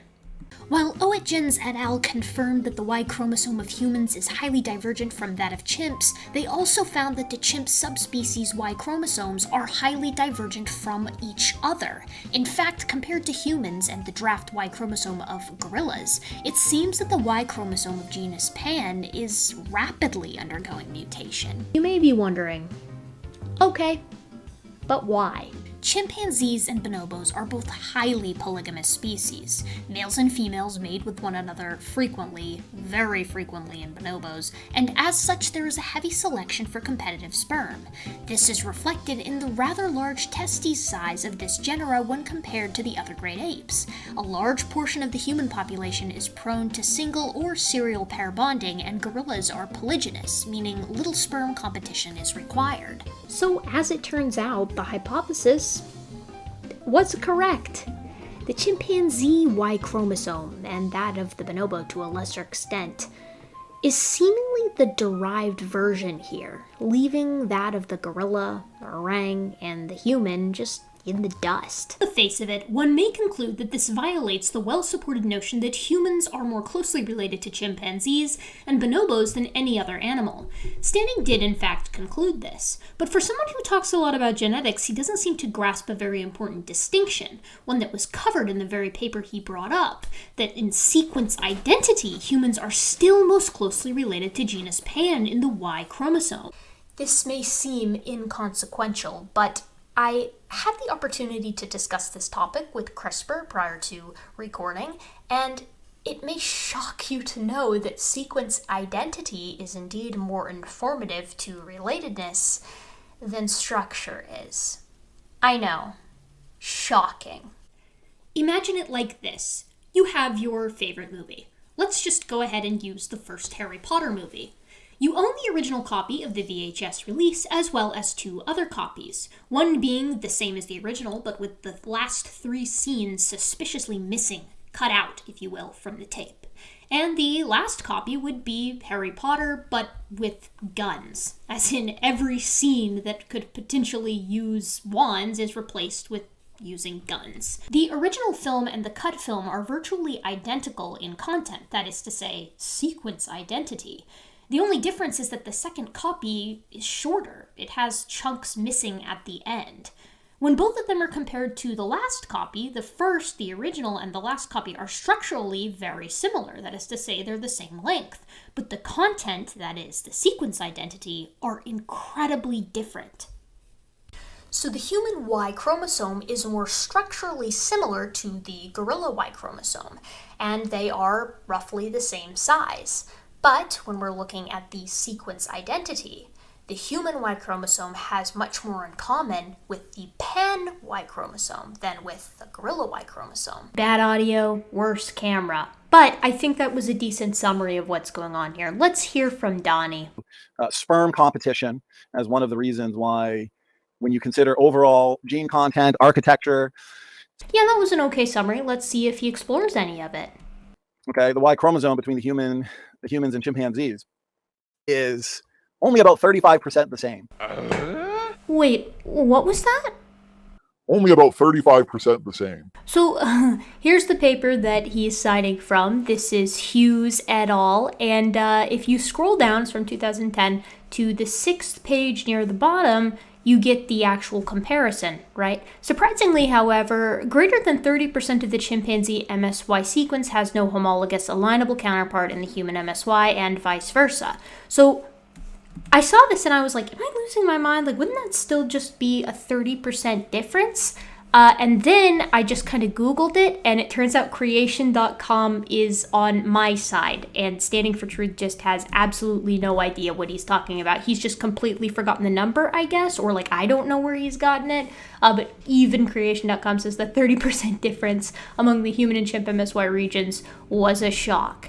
And you can also find this on like a random science.com website. More than 30% of the DNA differs between humans and chimps in the region of the Y chromosome that determines sex. So, of course, the overall point here is that Standing for Truth doesn't even know his own number. So I'm sure the rest of this will go very well. And it turns out that the human Y chromosome is more similar to the gorilla Y chromosome when you consider overall gene content, architecture, and size differences than it is to the chimpanzee. So she tried to say, oh, the odd man out is the chimpanzee, and gave the same hypotheses that are given by evolutionists who have studied this. For example, a variety of these hypotheses have been presented even in this paper here, the original paper. Chimpanzee and human Y chromosomes are remarkably divergent in structure and gene content. I didn't try to say anything. That is demonstrably the case. In any paper that covers chimpanzees, humans, and gorilla Y chromosomes. Humans and gorillas lump to one side, and chimpanzees have this highly divergent Y. This is just what the literature says, so take it up with them. I see why he has to take issue with that, though, because under his worldview, using the Y chromosome would mean that humans and gorillas are a kind, and then chimps are their own kind, panins. So that wouldn't be great for them. The point is, okay, the Y chromosome should have been the most stable between humans and chimpanzees. It should have been very similar. No, it shouldn't. The Y chromosome does not need to undergo consistent recombination in order to have a dynamic means by which to acquire new genes. We'll talk about this more in a second with some papers, but let's let standing Donny finish his piece here. Again, it's only about 35% similar, 35% similar, 35% similar. That's kind of embarrassing, isn't it? Okay, so she can look to sperm competition. She can say that the chimpanzee's the odd man out. She can look to, polygamous relationships and activity in chimpanzee groups, but without predictions. Okay, if it's just a story, it's pseudoscience. Okay, we did a whole 2-hour video on it that she dodged, but I'm just going to go over this slide. Okay, before we move on, and people can check out that video in its entirety. Notice this. What are the implications of this new information? First, the evolutionist. For the evolutionists, the Y chromosomes must be evolving much more quickly than anyone imagined previously. Now, anytime you see rapid evolution or engines of evolution, you'll see that when we get into a lot of the genetics papers that we have here later. That's just Evo speak for very different, right? Why is it very different? Well, it must have evolved rapidly. Because remember, they don't question the bigger picture. Assume evolution to prove evolution. They are now going to have to, okay, so Erica, okay, you are going to have to apply mathematical models to try to demonstrate how you can't just say, oh, sperm competition, or you can't just show, levels of diversity within, various chimpanzee groups, which is still nothing compared to the human and chimpanzee Y chromosome, which is 35% similar. It hurts. I'm hurting for you, Donny. I'm hurting for you here. Just kidding, ding dong. Should have double checked the numbers. That's very, very, very, very different. Okay, especially considering every single male human Y chromosome, 99.999% similar. And we know that the mutation rate in the Y chromosome, human male Y chromosome, is about 3 mutations now per generation, now that we've looked at high sequencing data. Okay, so we have a mutation rate that's incredibly fast in the Y chromosome, and yet low DNA variation.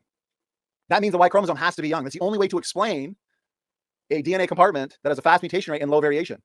The Y chromosome can then not go back hundreds of thousands to millions of years, or else there would be a higher level of genetic variation. This is very easy to understand. Dr. Joel Duff, let's go. This is right from the secular literature. Come on. He's just trying to fight Joel Duff in the chat again. Nobody cares. But that being said, I want to talk about this Y chromosome here for a minute, right? Because Stand for Truth, he wants the predictions, right? He wants the numbers to support sperm competition as this active driver for a fast mutating Y chromosome in the Panin lineage. And because this man is the king of gish galloping, he also wants an answer as to why the human Y chromosomal mutation rate is so high, but the diversity is so low. So we'll just answer them both. Can we provide that for him? Of course we can. So human Y chromosome first. How do we have such low diversity with such a high mutation rate? Shouldn't the diversity be higher or the mutation rate slower? The mutation rate actually is significantly slower. That high coverage study, he's using this pedigree rate that he obtained from Nathaniel Jeanson's book, Replacing Darwin, and it is inappropriate to apply back into time. He knows this, he's been corrected on it by Dan, and admitted that he is wrong.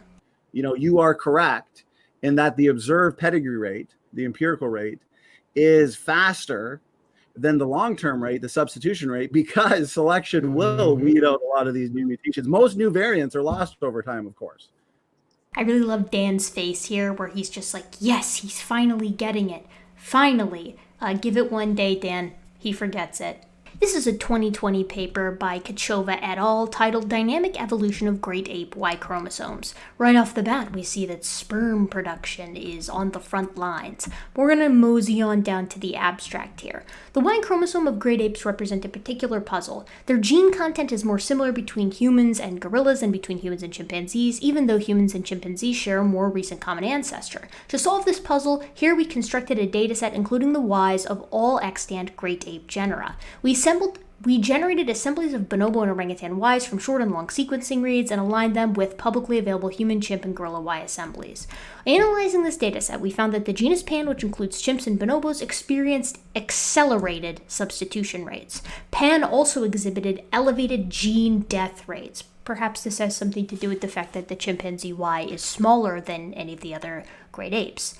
These observations are consistent with high levels of sperm competition in Pan. So hold on, stop right there. They went in with a prediction that their data, their reads, would be copacetic with the sperm competition hypothesis, and lo and behold, it was. But we're going to get into that a little bit more in a second. Furthermore, we inferred that the great ape common ancestor already possessed multi-copy sequences homologous to most human and chimpanzee palindromes. Nonetheless, each species also acquired distinct ampliconic sequences. We also detected increased chromatin contact between and within palindromes, likely facilitating gene conversion and structural rearrangements. Our results highlight the dynamic mode of Y chromosome evolution and opens avenues for the studies of male-specific dispersal in endangered great apes. So they produced a couple of draft assemblies for the bonobo and Sumatran orangutan Ys, which we didn't already have, did their assemblies, determined which scaffolds were ampliconic and which were X-degenerate, and then they did their alignments, and they say that they confirmed like previous results. For example, as was shown previously, the gorilla Y had the highest percentage of its sequence aligning to the human Y, 75.5 and 89.6 for multi-species and pairwise alignments respectively. In terms of sequence identity, the chimp and bonobo Ys were most similar to each other, 99.1 to 99.2 and even 98% for multi-species and pairwise alignments respectively, while the orangutan Y had the lowest identity to any other great ape Y chromosome. Looks like that ape kinda might be humans, bonobos, chimps, and gorillas, and we're booting the orangs. And for multi-species alignments, the human Y was most similar in sequence to the chimpanzee or bonobo Ys at 97.9 and 97.8% respectively, less similar to the gorilla, 97.2, and least similar to the orangutan, 93.6. And this is, of course, in the sequence, which is, of course, as they know here, in agreement with the accepted phylogeny of the species. The pairwise alignments confirm this trend. So they're basically trying to figure out the issue with the structure. So now they talk about the substitution rates on the Y. They're trying to figure out the substitution rates among the great apes and sort of how they differ. So they say, we next asked whether the chimpanzee Y chromosome, the architecture and gene content of which differ drastically from the human and gorilla, experienced an elevated substitution rate. Using our multi-species Y chromosomal alignment, we estimated substitution rates along the branches of the great ape phylogenetic tree. Now, standing for truth, Donny might say, aha, but you can't use the phylogenetic tree. That has evolutionary assumptions. Well, my friend, we're trying to find out if we can make the Y chromosome for the chimpanzees, for the pandas, work within an evolutionary context. So this is appropriate both in legitimate science and for the game that we're currently playing now.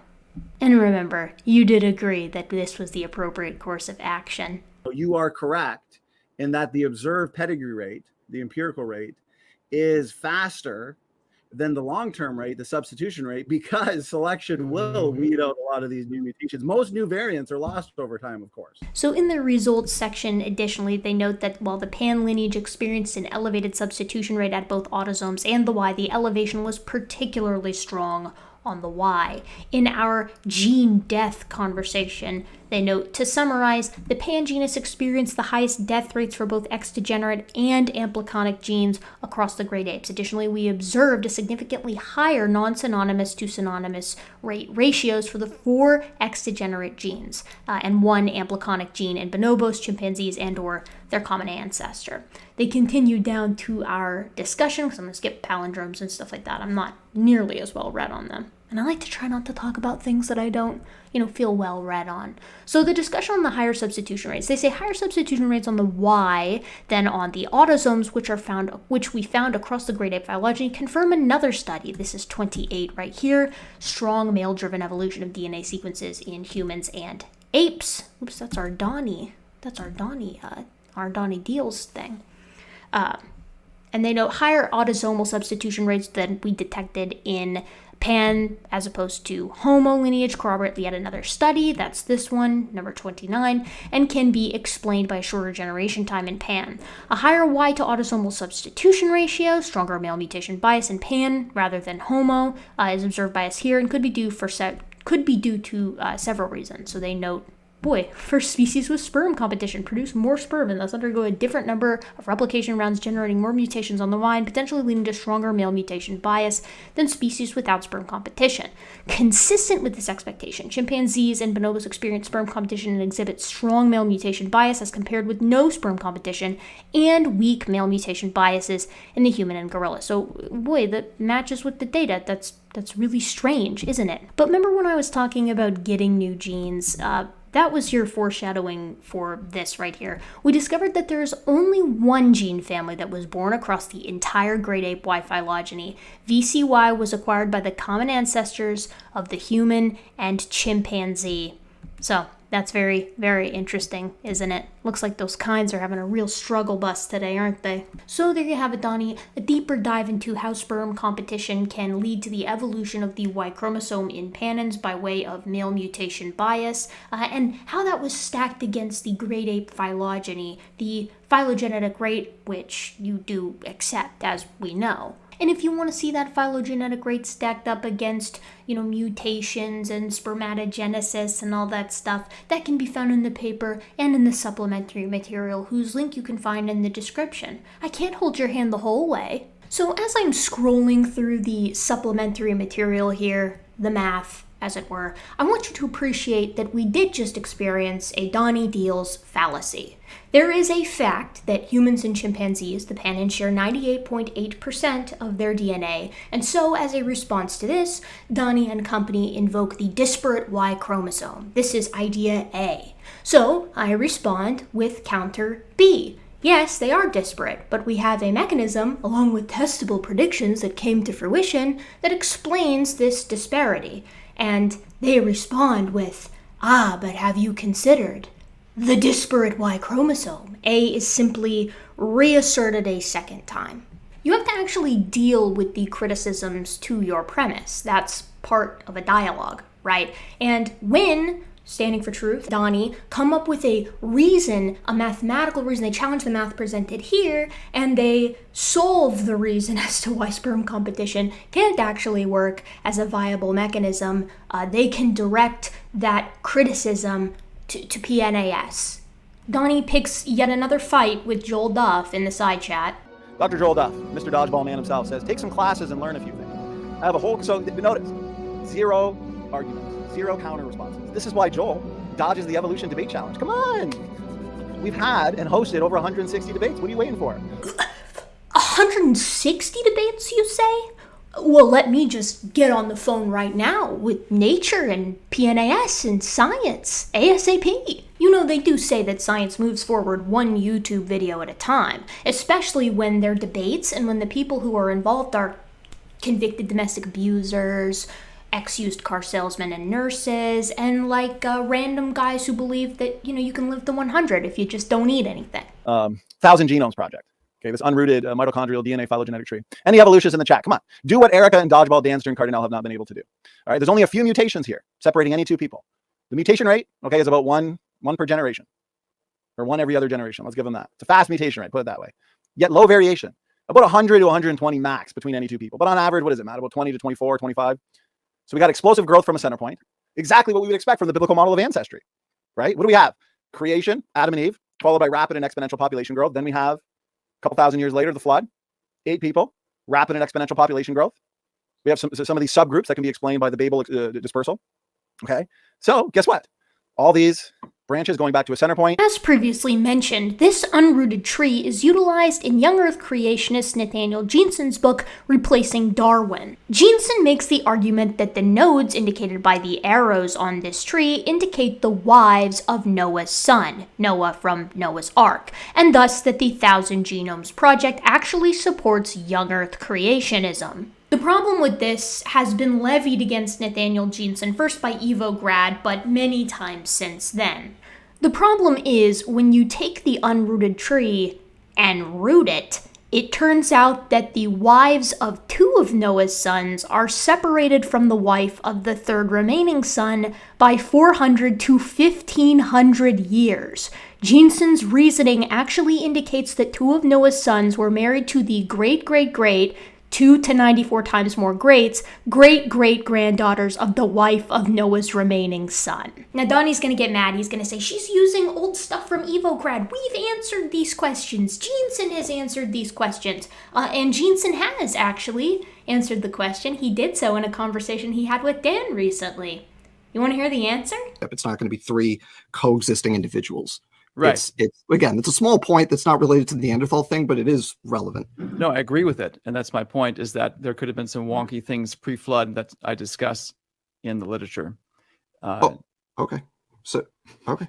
You know, wonky things. He's just invoking some mysterious mechanism, some mysterious processes. What are the processes?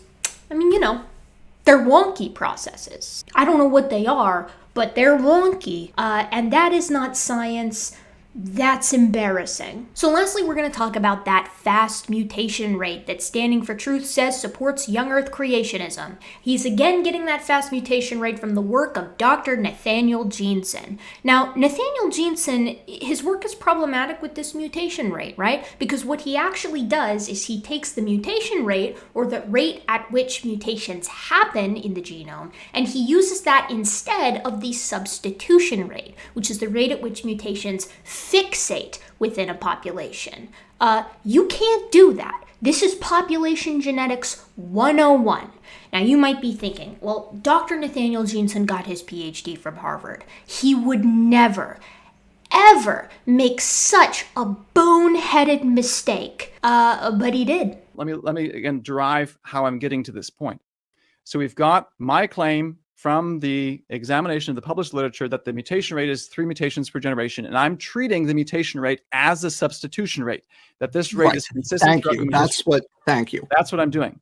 This methodological bait and switch is the linchpin of Jeanson's work, and more broadly, all the young Earth attempts to fit the breadth of human genetic variation into a young Earth timeline.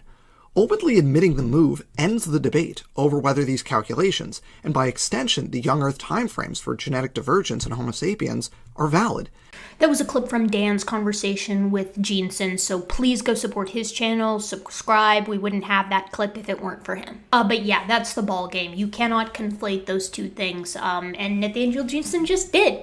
Donny, to my knowledge, has been relatively quiet on this, so I'm eager to see his response if he ever does touch it. With the invalidation of the body of work of one of the biggest young Earth creationist advocates of all time out of the way, let's move on. ERVs, mitochondrial DNA phylogenetics, and Y chromosome dissimilarity. Any evolutionists in the chat?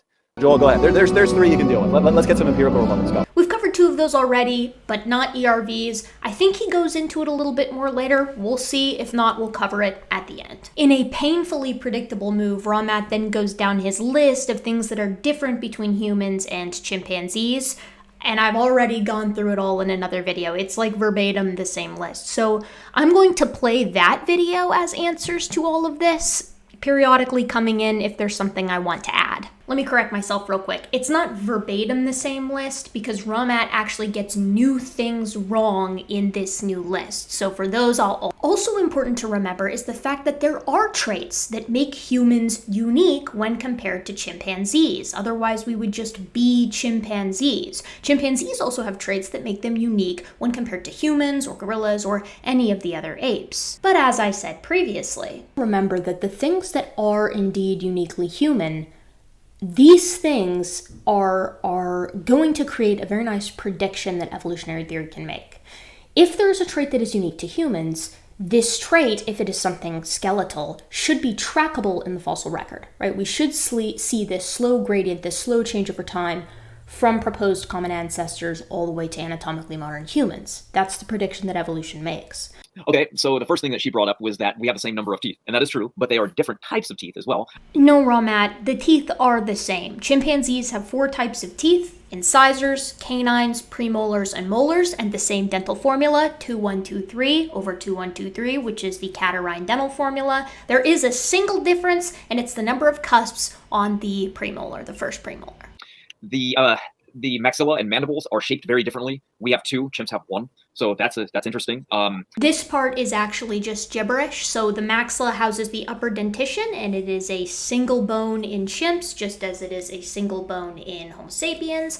And the mandible is a single bone that is the jaw, and it houses the lower dentition. It has different parts to it, but it's a single bone, same as in humans or Homo sapiens. In fact, a fused mandibular synthesis is actually one of the traits that unites all anthropoids, of which humans, chimps, and numerous other different types of primates are a part. We have the parabolic jaw shape that primates do not have. That shape is very, very unique, and it's just in people. Only humans have a parabolic palate. True, but the change from rectangular palate that we see in the proposed last common ancestors for humans in chimpanzees to the parabolic palate seen in anatomically modern humans, this slow grading is documented in the fossil record.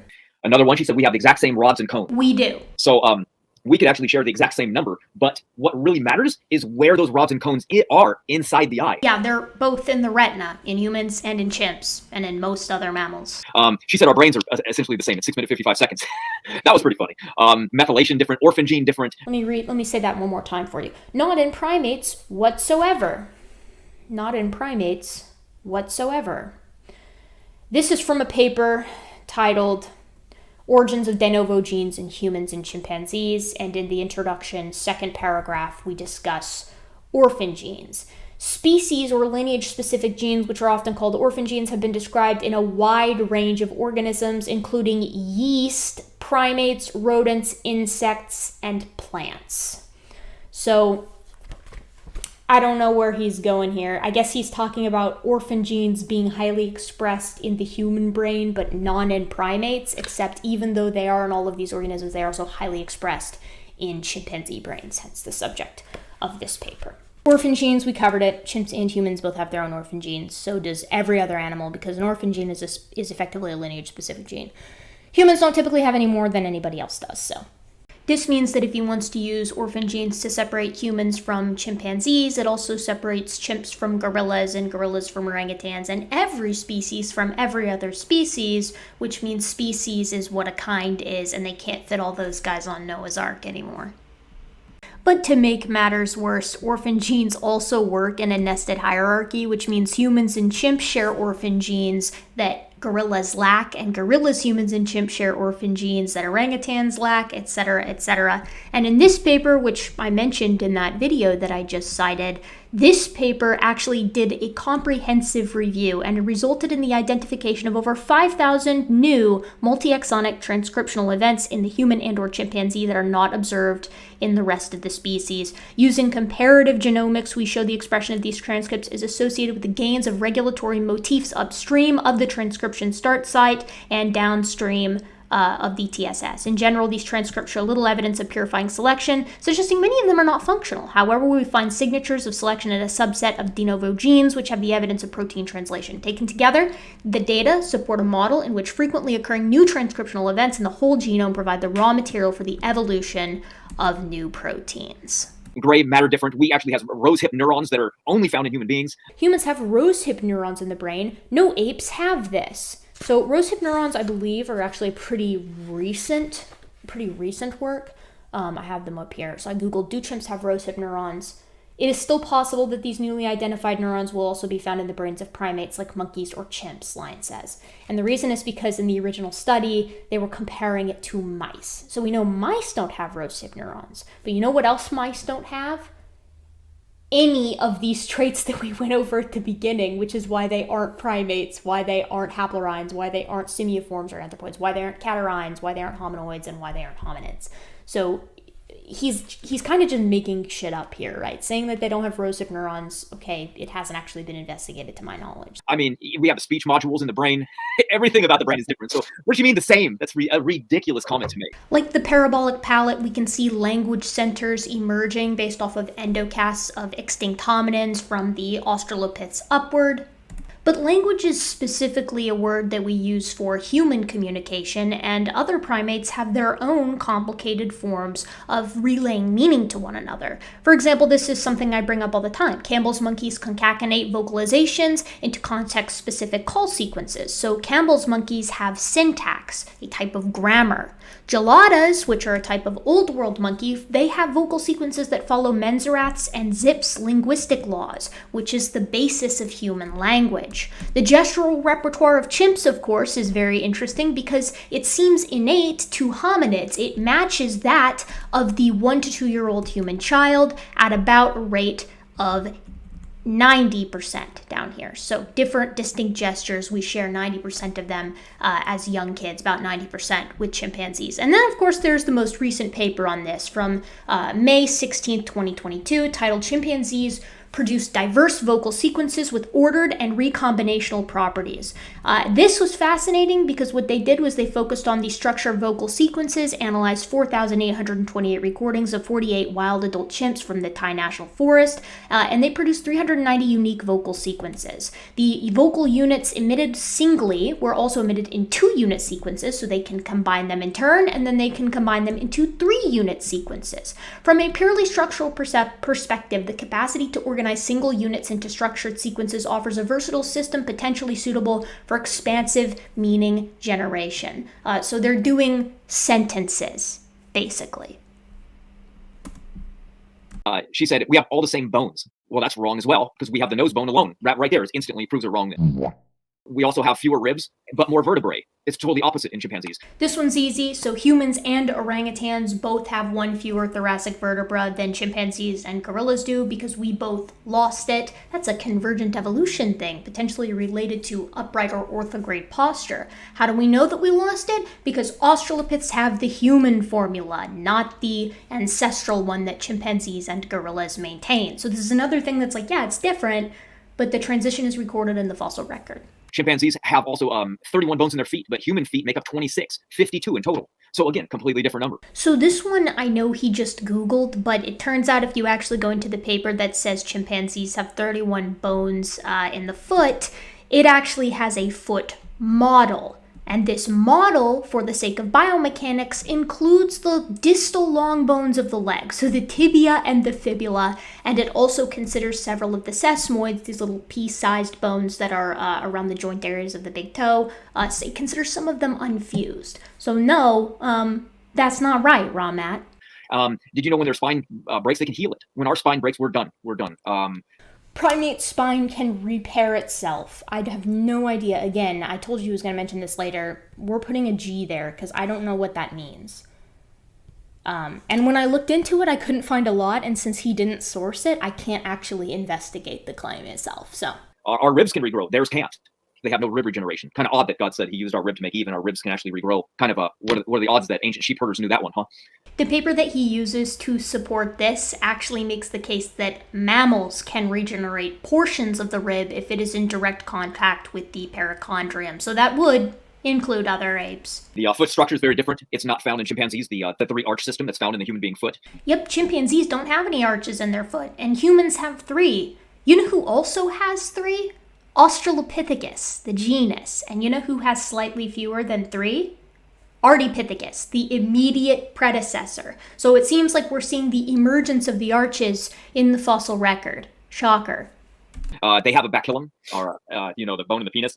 Human beings don't have that. Ours is an organ, an actual organ. So I don't know how we lost an actual bone and then evolved an organ. Let the record show Ramat doesn't know what a baculum is or what it does. It's actually a bone found in the penis, inside the organ that all male mammals have, or nearly all male mammals have. So the penis is the organ, the baculum is the bone within the organ. We didn't have to re-evolve a penis, Ramat. It's a bone found within it to help aid in rigidity during copulation. And in chimpanzees and in gorillas, the baculum size is about as large as my thumbnail. So it is almost entirely vestigial. And if memory serves, sometimes modern chimpanzees can be born without a baculum. So perhaps it's on its way out. The baculum is also lacking in some monogamous New World monkeys. This potentially suggests that there's convergent evolution going on here by way of social system. Only humans have a hyoid bone in the throat region that's for speech. The primates don't have that, so that's another big difference right there. Other primates have hyoid bones, and they use them for some vocalizations, which means we've just taken an already existing relationship and amped it up to 11. Try again. We have a single ligament attached to the ring-shaped in the tibia. What else do we got? I don't know which ligament he's talking about here, which attachment site. It would be helpful if you were a bit more specific. But what I do know is that it's probably quite similar to the protolinea aspera, which can be found in australopiths, but not chimpanzees. How about the bones themselves? Our very bones are different. The chimps have bones that are densely packed with microfiber structures that are strong and... Modern humans have lower bone density than chimpanzees and Japanese macaques, but humans that lived 300,000 years ago did not. We know because we have their bones. This is likely a result of a lack of natural selection maintaining these high bone densities because we're living a less rough and tumble lifestyle. Man, great stuff. Great stuff. So, you know what, Erica? And I understand why she's failing so bad. I mean, think about those that help her. Diaper Dino. You know, I mean, that guy's pretty worthless. Dodgeball Dan, the one-trick pony. Civil, respectful, and sophisticated. I'm going to destroy this nonsense here on the genetic similarities. It'll be dodged. Standing for Truth talks briefly about how there's splicing differences in the tissues of different primates. Yes. Please deal with the 98.8% that is shared. The first such research in 2007 showed that alternative splicing differs significantly. Notice this, and I showed the paper earlier. Differs significantly between humans and chimps. Yes, chimpanzees and humans differ in 1.2% of their coding DNA. We also differ in our ratios of fast to slow twitch muscle fibers. Why is this a surprise? Okay, and this whole 98 to 99% genetic similarity, listen, it doesn't really, whether it's 98% or 88%, okay, there has to be a form of life that we as humans are most similar to. When God created humans, and then the rest of the biological world, by definition, we had to be more similar to something. At least he's finally backing away from the toxic cesspool that is Jeffrey Tompkins' numbers. I was raring and ready to pull that clip out. And it turned out, wow, we're more similar to the chimpanzee than the fish. Okay, but you know what? It's not 98%. It's lower than that. Okay, when you actually consider overall gene content, architecture, size differences, gaps, copy number variations, all right?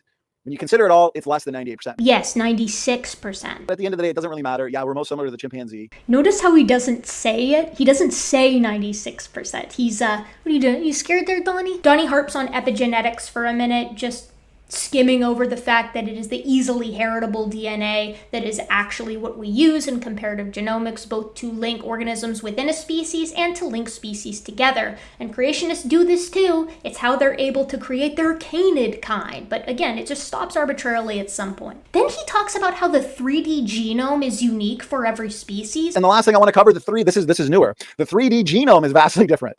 Answer this one. Quit dodging. All plant and animal genomes studied so far exhibit complex and distinct three-dimensional structures in their chromosome configurations depending on the type of cell. Again, I don't know how this helps you. Like, you're using it to distinguish between humans and chimps, but the hard part of all this is you have to find a way as a young earth creationist to separate humans and chimps, but lump the rest of the great apes, or lump all the canids together. And humans and chimps, unfortunately for you, are just too similar genomically to be separated while keeping the organisms that you need in the same group together.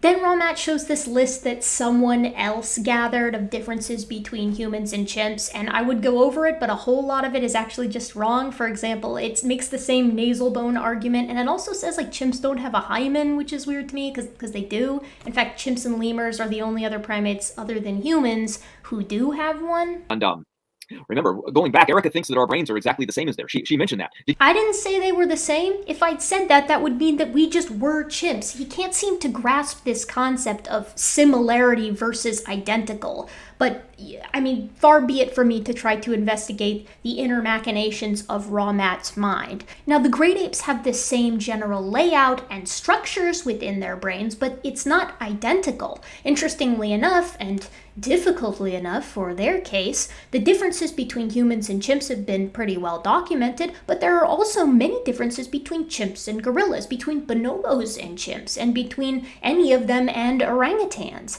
Again, the point isn't to say that humans and chimps are identical. It's to show that humans and chimps are very similar, and they're more similar to one another in the vast majority of ways, including the genome, than either is to any of the other great apes. Again, supporting common ancestry. Then Ramat talks about how the muscles of a chimpanzee are more similar to the muscles of a monkey than they are to a human. Yes, one of the many derived characteristics of humans is the fact that we have more slow twitch muscle fibers for our finer movements.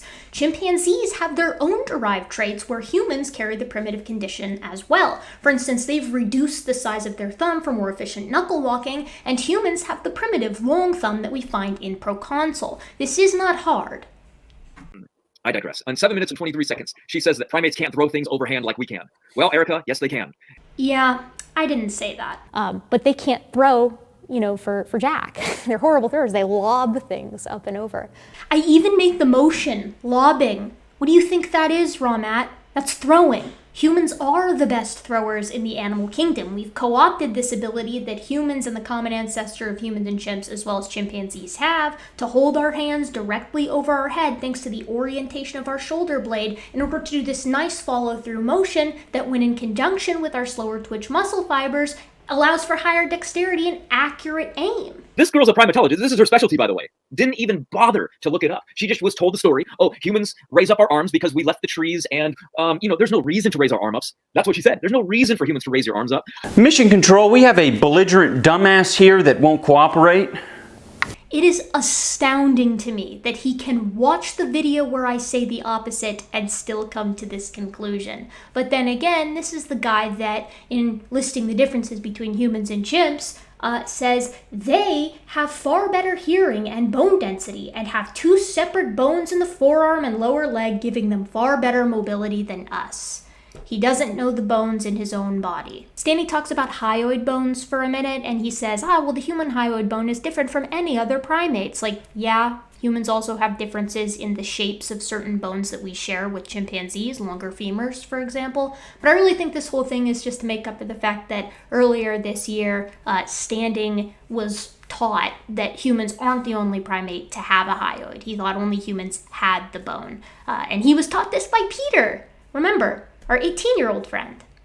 Ramat briefly tries to defend Jeffrey Tompkins before they go on this massive ERV screed. I don't really do the ERV thing, that's more of Dan's racket, but I'm going to explain it the best I can here. ERVs are excellent support for common ancestry in the following ways. Essentially what they are is ancient viruses that have incorporated some of their genetic material into a host cell. That host cell then, every time it replicated a portion of this ancient virus's genetic material, and then that material becomes incorporated or basically fixated into the species. Now, when you map out all of these ERVs or ERVs, they fit into a nested hierarchy just like the whole genomes or partial genomes do when we run an analysis on them. But it's not just the presence of the ERVs that create this nested hierarchy and corroborate the rest of phylogeny. It's also the locations of the ERVs, so it's the presence, the location of them, the order that they are acquired, and last but not least, and perhaps more importantly,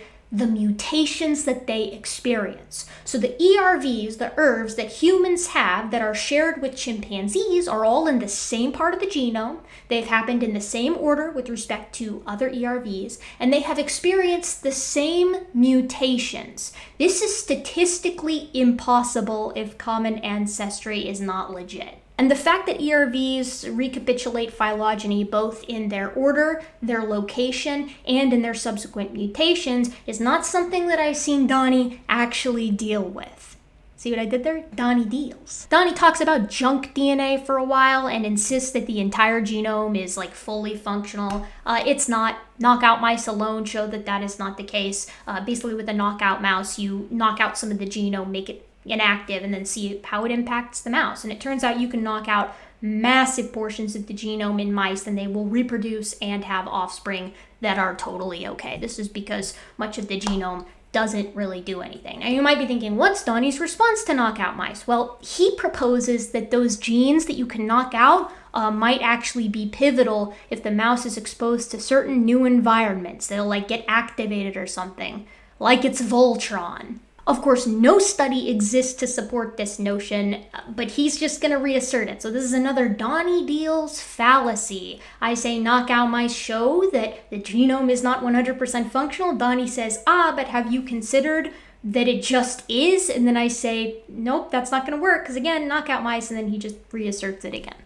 So, see what I mean? Just just quickly looking something up, just very, very little bit, just exposes instantly what she's saying to be true. But the audience, they're never going to check on what she has to say. They're just sitting there going, ooh, wow, ah. And even other people that might be like not knowing anything are probably sitting there like, wow, that is really good evidence. Ramat tries to argue with pharyngeal gill slits by saying when they do accidentally continue to develop in humans, they like don't give you the ability to respire with them. Like, yeah, that's the point. The point is that they develop at all.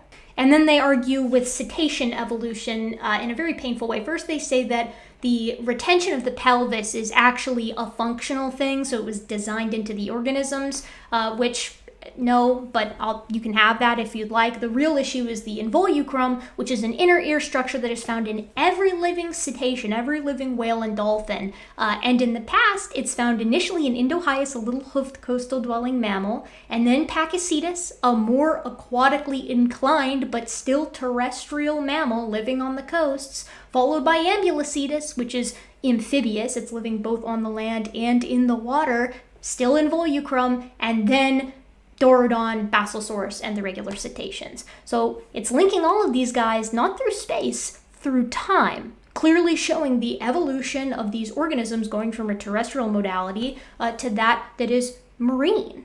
The irony is they imply it's convergent evolution, which is that thing they said was super dumb earlier. Ramat argues that because we've seen finches speciate in the modern day, that humans can't speciate because we've never seen a human speciate into something new. Well, what do we see in animals? Within just 2 generations, we've seen Darwin's finches produce new species. So clearly after 1,200 generations, we'd have new species of humans, right? Because isolated tribes are everywhere. We've never seen it, ever, not once. But by that logic, no long-lived animal can. No animal with a long generation time can speciate because, he references Aboriginal people groups 30,000 years ago, but like African elephants were the same 30,000 years ago as they are today as well. So by his logic, they can't speciate either. But at the same time, Ramat thinks that African elephants are in the same kind as Asian elephants and as mammoths. So you can see how this doesn't really work. But then we finally move on to hominins. So allow me to give you a little bit of background. We're going to be playing with my tablet, which is why I'm over here. There's also fireworks in the background, so you're going to have to cut me a little bit of slack. Australopithecus sediba is one of the hominins that I propose as a perfect transitional because it occupies an intermediate position between the late Australopiths and early genus Homo. Other perfect transitionals that Standing and Ramat just never seem to want to mention would include the likes of Homo habilis, Homo rudolfensis, and Homo gautengensis, as well as the early Homo erectus specimens that are sometimes referred to as Homo georgicus. Now, Australopithecus sediba was discovered around 2010 by Lee Berger and his son in South Africa at a site called Malapa. Initially, 2 individuals were discovered, a young male, MH1, and an older female, MH2. And the reason these finds were so amazing is because they're in partial and even full articulation in some parts of the body.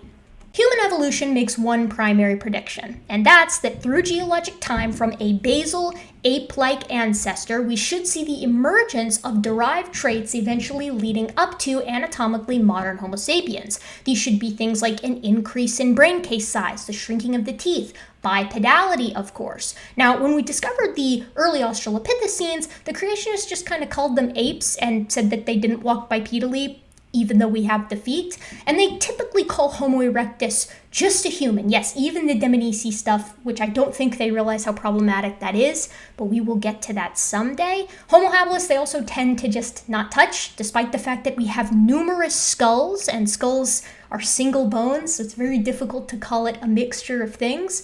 But that's the problem, right? A mixture of things. That's a very convenient thing to do when your perfect ape man finally comes along. And that's what they did with Australopithecus sediba. It is simply too transitional, to the point that Standing for Truth and Ramat cribbed from Contested Bones by John Sanford and Christopher Roop in saying that it is simply a mix of Australopith bones and human bones. So Sanford and Roop suppose the following. They think the spine and the jaw are a mix of human and ape material, the pelvis is human, the ribs are ape, the upper limbs are ape, the hands are human, the skull is ape, and they don't really make a claim on the lower limbs. And I put a little asterisk here, right next to ape with regard to upper limbs, because this is a work in progress. My version of contested bones, which is here in my hands, is very clear that the upper arm is actually an ape. In fact, they have this to say on the material.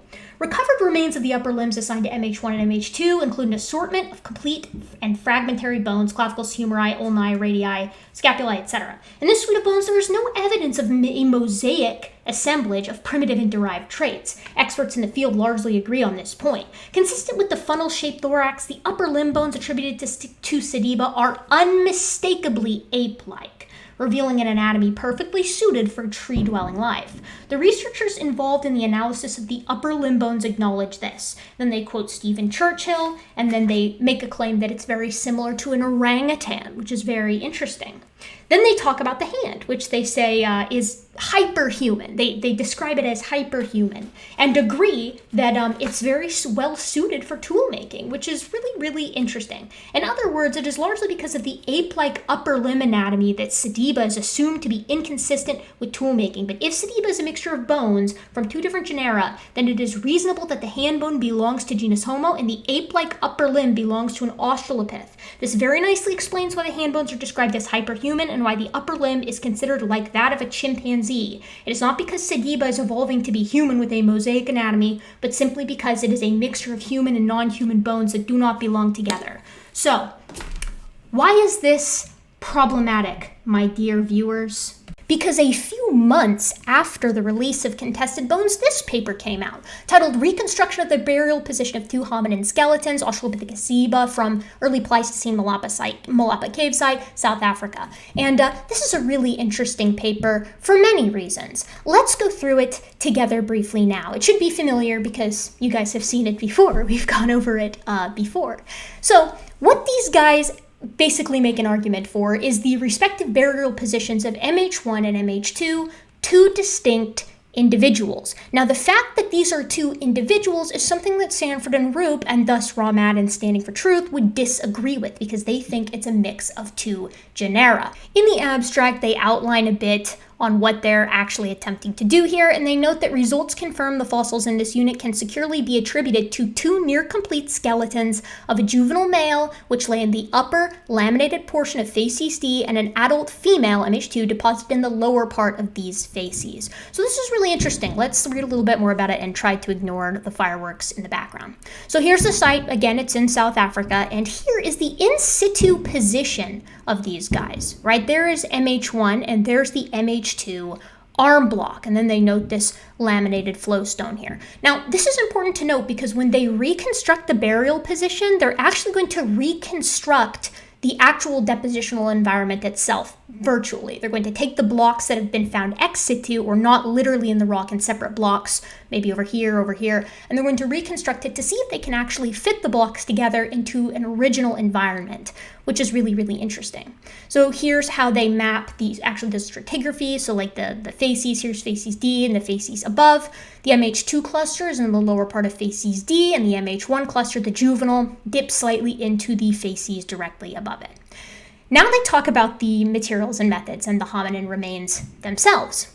So here's some cool pictures. Notice that this scapula fits like a jigsaw puzzle to what is immediately next to it. Now, in these different clusters, based off of what they're going to show you here in a moment with the burial position, we can know that these come from two individuals. They, for one, articulate in many cases. So the methods here are pretty simple. Put the blocks back together with the in situ specimens, if they can indeed be fit together, and see if they create a coherent burial position. Then you'll know if these organisms were buried in place or part of a larger bone bed and maybe intermixed with other different types of organisms. So they know here we refitted the 10 ex situ blocks, including 4 containing fossils attributed to MH1 and 6 containing fossils attributed to MH2.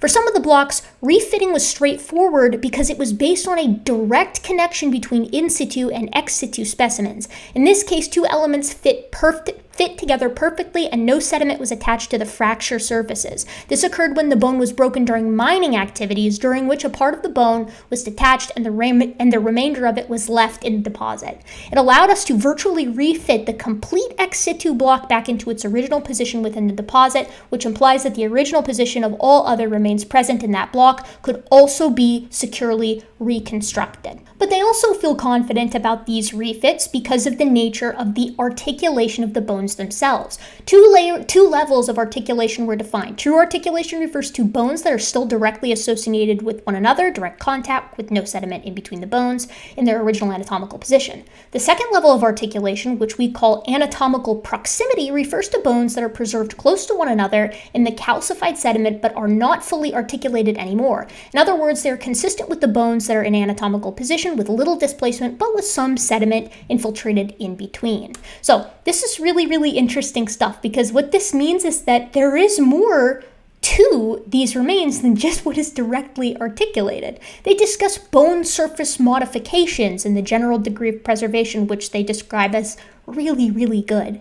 And then you get down to the percentages of what else might be down there, and here we go. So B is MH2 right here, and over here this is MH1. Right, so on the left is MH2, on the right is MH1. You can see these are, of course, remarkably well preserved.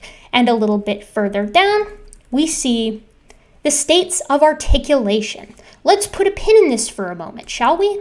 Donny and Ramat invoke their chimeric species by butchering some work done by Elabin and Yoel Rock. Yoel Rock is known for his work on Australopithecus africanus, and Yoel Rock seems to think that the jaw of MH2 and MH1 are actually from disparate genera. He thinks one is from Homo and one is from Australopithecus. Similarly, Elabin argues the same for the lumbar vertebra. She thinks we are seeing a representation of Australopithecus as well as Homo at this site. Now, they don't touch any of the other bones. They just talk about the jaw and the vertebra. Okay. You'll find Gutsy Gibbon arguing for hours against what we have talked about when it comes to chimeric species.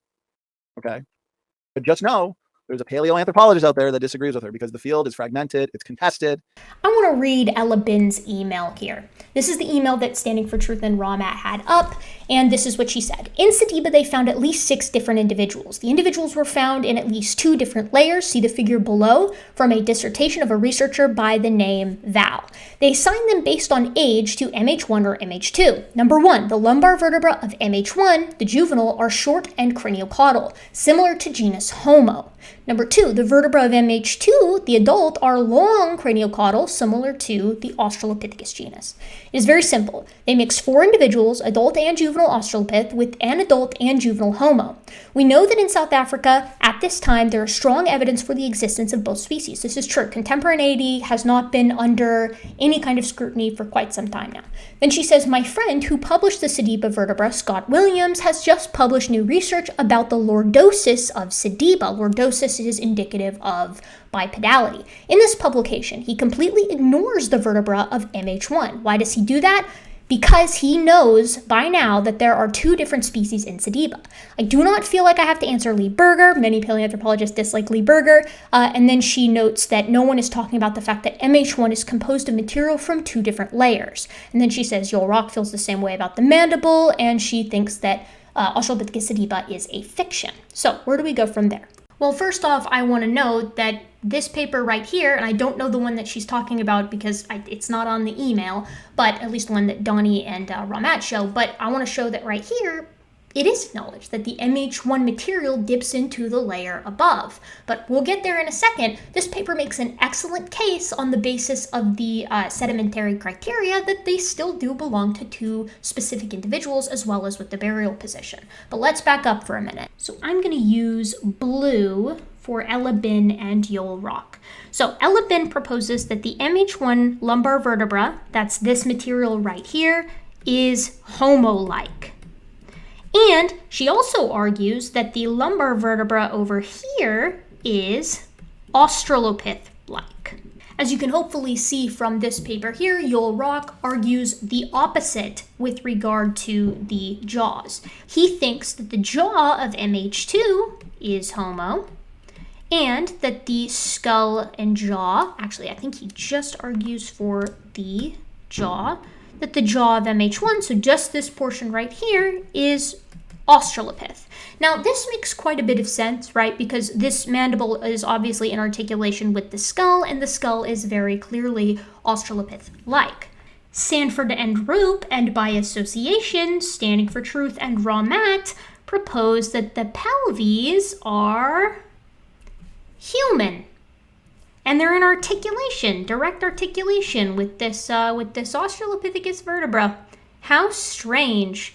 Isn't that neat? Isn't that so interesting? These pelvies too, they would describe as human. Put a pin in that too. So we're back to discussing what is actually articulated, and we can see that the primary articulations occur in MH2, so the adult female, and it is the complete right hand, the manubrium and the clavicle, that's the piece of the sternum and the clavicle, the scapula and the humerus, the elbow joints, 4 thoracic vertebra, the sacrum and the right pelvis, the right ankle, the right knee, the last 2 thoracic and last 2 lumbar vertebra, and the sacrum and the last lumbar vertebra. So there's that problem we just discussed here.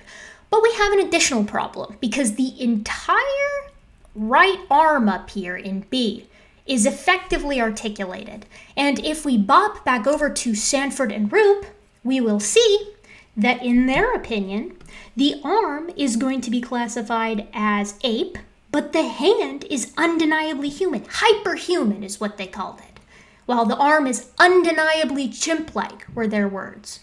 So this is obviously a huge issue, right? If we run down the line here with our nice pink, we can see that this whole area being articulated is not great for them. Because much like this area here, it effectively suggests that, well, you got an Australopith and you got a human and they're running at top speed at one another. They collide, they die, and then they preserve just looking like they were once the same organism. But this spurred something interesting, because I guess it must have come to Sanford and Roop's attention that this is a completely untenable position, that the arm situation was untenable. Because in their second edition of the book, they changed their tune. Upper limbs, okay? This is an argument, Erica, I think this is kind of her main argument now. Like, well, the hand is human, but you're saying the arm is ape, and yet they articulate so well. Okay, let's have a look at this, guys.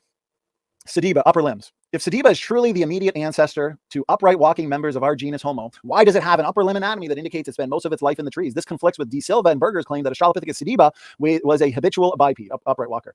Notice this. Yet these types of contradictory anatomies, with some bones appearing distinctly ape and others appearing distinctly human, are expected of a chimeric skeleton that combines Homo and Australopithecus bones.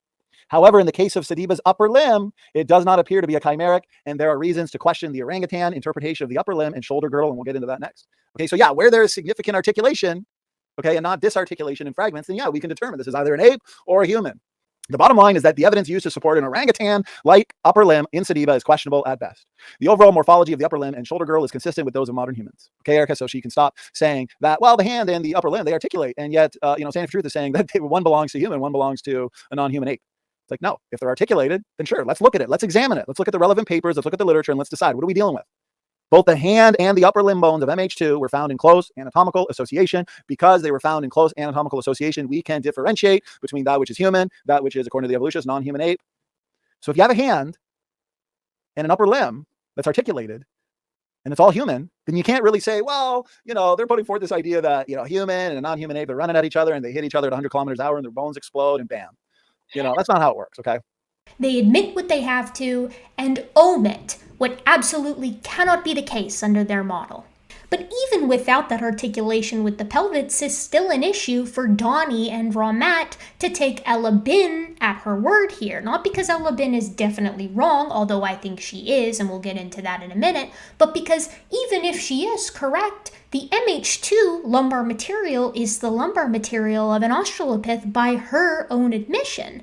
And her colleague Scott Williams covered the lordosis of that individual, meaning it's a biped. I just realized looking at the top here that this is the paper Ella Bin was referring to, Val et al. So she noted that in this paper, they discuss the nature of MH1, some of the MH1 material being in a different facies. But I wonder what she thought of it, because they also show, this is some superb geologic work, they're able to actually match the sediment within the skull that came as an inflow through the foramen magnum after burial and desiccation with external stratigraphies. Like, I don't know why she thinks that this is such a profound issue. But that being said, they note down here, these observations combined with data presented above on the location of the in situ blocks, direct and loose refitting of ex situ blocks, arrangement of hominin remains, and previously acquired information on their morphology, what's derived and what is derived and what is basal, fully support the attribution of two main clusters of remains to two Australopithecus sediba individuals, MH1 and MH2.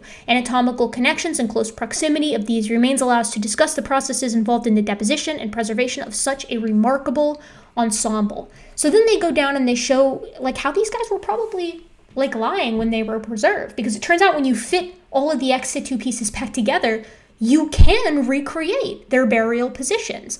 So the burial position paper makes a superb case for two individuals being at this site. But I want to give Yoel Rock and Ella Bin a fair shake, so let's look at some of the responses to their work. So initially we get this one. This is a new paper that came out that, as Standing for Truth has mentioned, has not been covered by Ella Bin and Yoel Rock just yet, on the mandibular ramus morphology. So the ramus is this portion of the mandible here. It's sort of this back portion where the hinge of your jaw, if you will. And what our authors here, Hawks and Berger, note is that the range that we find at Malapa between MH1 and MH2 is not outside of the range for other hominins, meaning just because they're different doesn't mean they're from different genera. And they compare it to the Australopithecus africanus specimens down here from Neanderthals at Cima de los Huesos, and they basically say, look, if your whole basis is on intraspecific variety, it's not going to work here because you can find it in other hominins. Specifically, Hawks and Berger note here, Rock et al. Claim to show that the differences between MH1 and MH2 are beyond what is expected in a trait's normal range of distribution in a given population. The three other samples that we show in Figure 1 disprove this assertion. Each sample has the mandibular ramus variation manifested at Malapa. The morphological features that Rock et al. Describe as derived in Australopithecus actually occur widely across Homo. The form that Rock et al. Used to describe as a characteristic of Homo occurs not only within Australopithecus sediba, but also within Australopithecus africanus. I want to touch on a paper too, noting that the upper limb of Australopithecus sediba is effectively undeniably primitive, which makes its association with that hyperhuman hand, again, highly problematic. So these guys say in their abstract, I actually know Trent Holiday, I met him at the AABAs. The evolution of the human upper limb involved a change in function from its use for both locomotion and prehension to predominantly prehensile and manipulative roles. Well-preserved forelimb remains of a 1.98 million-year-old Australopithecus sediba from Malapa, South Africa, contribute to our understanding of this evolutionary transition, whereas other aspects of their postcranial anatomy evince mosaic combinations of primitive and derived features. The upper limbs of the Malapa hominins are predominantly primitive and suggest the retention of substantial climbing and suspensory ability. The use of the forelimb primarily for prehension and manipulation appears to arise later, likely with the emergence of Homo erectus. And you want to know what the really interesting part about this is, Donny, is that they make comparisons here to the morphology of other Australopiths. So if your boys, Sanford and Roop, want to make the argument that the upper limb is actually very human-like, then they are tacitly admitting that all Australopiths have extremely human-like upper limb anatomy. So boys, here's the sediba situation. You can invoke Ella Bin's work, but then you're tacitly admitting that all Australopiths are bipeds actually, given the direct articulation that the lumbar vertebra she classifies as clearly Australopith is directly in contact with that bowl-shaped bipedal pelvis. Or alternatively, you could say Ella Bin is wrong, and then you just gotta deal with MH1 and MH2 being real specimens. This isn't, of course, an issue for Ella Bin and Yoel Rock, even though I think they're wrong, because they're cool with Australopiths being bipeds. Again, this is not controversial at all in the paleoanthropological community. Virtually everybody I know of, and the only reason I'm saying virtually is because I'm allowing for the potential crackpot to be brought up, knows that they're bipedal. But it is an issue for you and for these boys. Well, there actually is a problem. You can puzzle things together like that. And when they go, oh, no, you can't put things together and have them fit so perfectly together. Well, what are you talking about? There was a baboon spinal column in Lucy for 40 years that didn't belong there. Of course you can make mistakes. The mistakes happen all the time. The baboon or Theropithecus vertebra that was tentatively assigned to Australopithecus afarensis or Lucy was never in articulation or even anatomical proximity with any of the other vertebrae. So that doesn't really apply here, does it, Ramat? But all this huff on Australopithecus sediba, and we forget to talk about Homo habilis or our friend Homo rudolfensis. So I'll be doing a video here eventually discussing the transitional nature and morphologies of these two once I get them painted so you can actually see what's going on these skulls. Because given the sheer number of Homo habilis crania that we have, I would even argue perhaps it makes a better perfect transitional. Donny tries to blame transitional species on pathology in the fossil record, and we get this. Present in great apes and Australopithecus and Paranthropus and in early Homo, H. erectus, and even to some degree Neanderthalensis, but not in modern Homo sapiens, are generated in humans by growth deficits due to the absence of thyroid hormone. In other words, many of the pathological features of cretinism mimic the primitive characters of evolution, making it easy to mistake pathological features for primitive characters. The differences can be disentangled by understanding the underlying biology of characters. So here's the thing. We're not just saying, well, these certain bones, like let's say Floresiensis or Naledi. What was that last sentence there, Donny? The differences can be disentangled by understanding the underlying biology of characters. So here's the thing. Paleopathology is an entire field, so it's not surprising that the author of this text would note that yes, we can actually tell the difference as long as we're informed as to what pathology looks like in the fossil record, but boy, he really sped through that sentence, didn't he? So yes, when we do look at every single example that they can point to, you know what we find? We find that there are either fully human, degenerate human, fully ape, or just not really much in the lines of the various non-human apes. I hope you realize what a joke this is, right? On that list, he has fully human, fully ape, degenerate ape, and a mix of bones. Those last three categories are just catch-alls for transitionals they don't like. Want to prove me wrong, Donny? Then actually answer the question and present the criteria for how you determine each of these categories. Stop dodging. Then Ramat goes rapid fire on a bunch of stuff we've already been over. Quick note here, creationists did not predict any of what Ramat is about to say. They didn't predict a single one of them in the literature. They accommodate them after the fact, but they did not predict any of them. And if you'd like to prove me wrong, Donny and Ramat, show me. With the date, please. Sure, okay, they predicted slow mutation rates. We found fast, the exact opposite. So what they do, they invented the phylogenetic mutation rate to go with the fossil record. Completely contradictory. What do we use in medicine? We use the pedigree rate, the observable one. Why? Because it's true. What do Junger's creationists use? We use the observable one and we make predictions on it. They don't make predictions on it. Wonderful, right? 1, creationism didn't predict that. 2, the rate is actually slow because 3, Nathaniel Jeanson used a mutation rate instead of a substitution rate. Next. They predicted high genetic diversity. We found low. The exact opposite. They invented the bottleneck to save them. Species range wildly in their genetic diversity today, and evolution didn't predict that it would be particularly high or particularly low. Now, humans do have low genetic diversity, but guess what? So do bonobos. Next. They predicted slow speciation. We found fast. The exact opposite. Boom, again. Speciation is slow, or at least you better hope it is, unless you want every proboscidean and dinosaur being its own kind. Next. They predicted a slow fossil record of gradualism. Like I said earlier in the show, boom, they found the exact opposite. We found everything that you shouldn't find. Stasis, punctuated equilibrium, rapid radiation events, everything fast, everything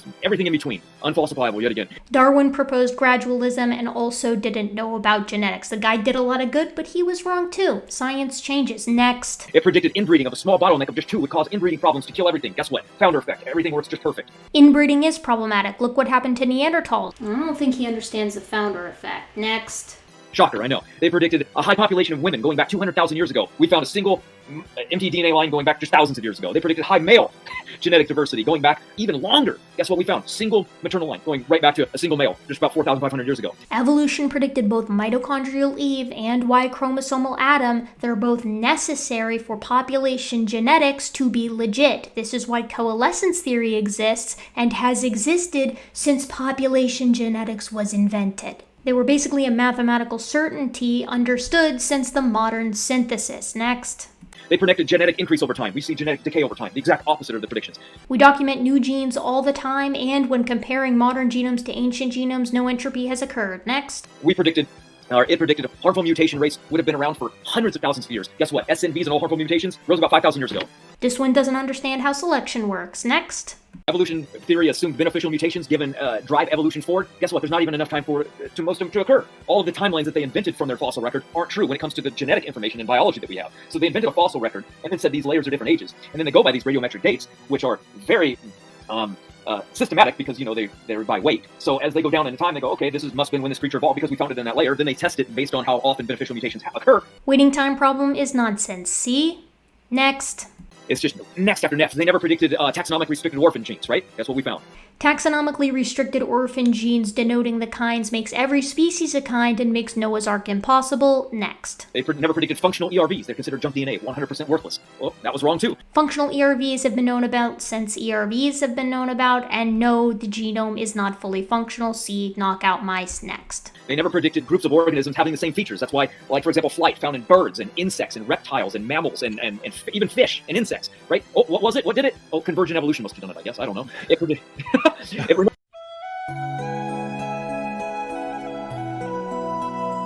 Ironic that we explain it better than they do. Remember, their best rescue devices, like here's one, coalescence theory. Calling coalescent theory a rescuing device when it's been around since the modern synthesis and since before the human genome even began the sequencing process is just ridiculous and shows that Donny doesn't actually know anything about the history of population genetics. This man is overturning evolution, ladies and gentlemen. And Erica's going to mention that. You know, she's going to say, even though we've provided numerous irrefutable lines of evidence as to where we can draw the line on ancestry to demonstrate separate and not universal ancestry, but she makes the claim again. Nobody's answered my question on that.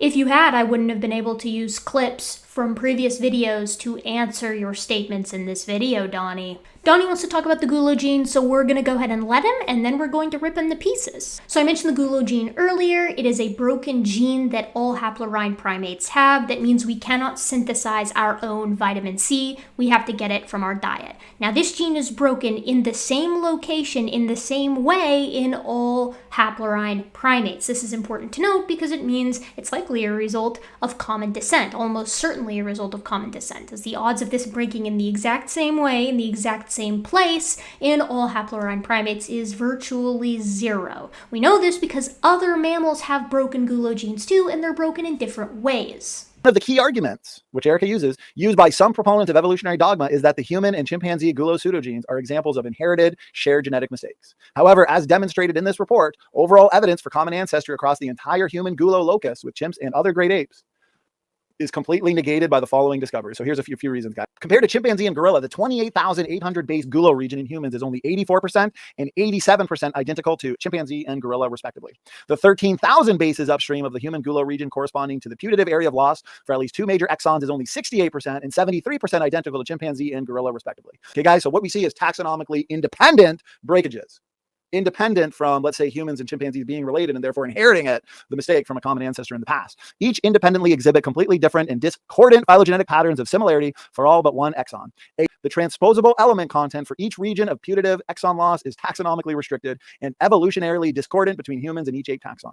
As soon as I saw the numbers that Donny had pulled up here, I immediately thought this is the work of Jeffrey Tompkins. So I hit the net, and lo and behold, I immediately found several large-scale debunkings of his work by people who just ran the tests themselves. And some of these guys have dunked on Jeffrey Tompkins before. Naturally, it gained absolutely zero traction in the conventional science community. 1, because it was published in the Answers Research Journal, and 2, because his math sucks again. He's the same guy who says humans and chimps are 85% similar because he weights a 200 base pair sequence as equal to, 1,500 base pair sequence. It's absolutely insane. So let's go through this. Ace of Spades has nicely laid this out for us back in 2014. Ace of Spades, I believe, was actually involved in the previous Tompkins debacle. I was astounded to read this paper by Jeffrey Tompkins, paper in quotation marks. At first, I was astounded because I couldn't believe gulo had lost 6 exons independently in humans, chimps, gorillas, and orangutans. After checking up on that data, I was astounded that this author would make so many obvious errors, either intentionally or unintentionally, especially when the data is available to the public for verification. This is important because Ace of Spades goes on to just verify it themselves and tell you how to verify it. Right in the abstract, the author makes the astounding claim that the 28,800 base pair gulo region is only 84 and 87% identical compared to the chimp and gorilla, respectively. So the first thing they did was fetch the 28,800 base pair region, 28,800 base pair region that he was talking about from the UCSC, and then blasted the sequence against 2 other human genomes, a chimp, a bonobo, a gorilla, and an orangutan, using the NCBI blast tool. And what they got, of course, was that they were 97.5% identical to chimpanzees, which is, of course, not surprising. As expected, his numbers were far off from the real figures. The blast search for chimps found the sequence and reported it was 97.5% identical. After downloading the complete region of the chimpanzee chromosome 8 and aligning it for all these positions, it rose up to 98.1% identical. And for gorillas, they were 96.6% identical. So this is kind of interesting. And then, of course, bonobos were very similar to the chimp number, and orangutans were at 94%. So, well, okay, that's kind of weird. In fact, they go the things that the author got wrong, because then they compared the entire region and found, of course, humans are more similar to the chimps than the gorillas, as we just saw with those numbers. These were the things the author got wrong. Humans and chimps are more similar. Humans and chimps are 97.5. Humans and gorillas are 96.6. I am now going to try and understand how the author got results that were so incredibly misleading, as he claimed he used a previously established technique of optimized sequence slices and the BLAST-N algorithm. Again, for those who weren't paying attention, you don't use online browser tools to do real, publishable science, typically. And the long and short of it is, Ace of Spades can't figure out how he got the number. In fact, he goes on to say something along the lines of, he got 94%, and at this point he must have just goofed and put 84% because it's so unbelievable. But they do finish, I'm going to put this in the description so you can kind of see it for yourself. But they do finish by saying, this scientific paper illustrates perfectly why we should stick to real scientific journals that use real peer-reviewed systems. Clearly, the closest thing ARJ can have to a peer-reviewed system is, does this look good for creationism system? I'm sorry to have to word this so strongly, but this paper is an embarrassment to both the ARJ and the author, and is an indictment of creation science. I'd like to ask the admins of Uncommon Descent to allow me to publish this as an article on the site. Of course, I would understand if they weren't inclined to allow material to be published that challenges creationist perspectives, because this was published on an intelligent design friendly website.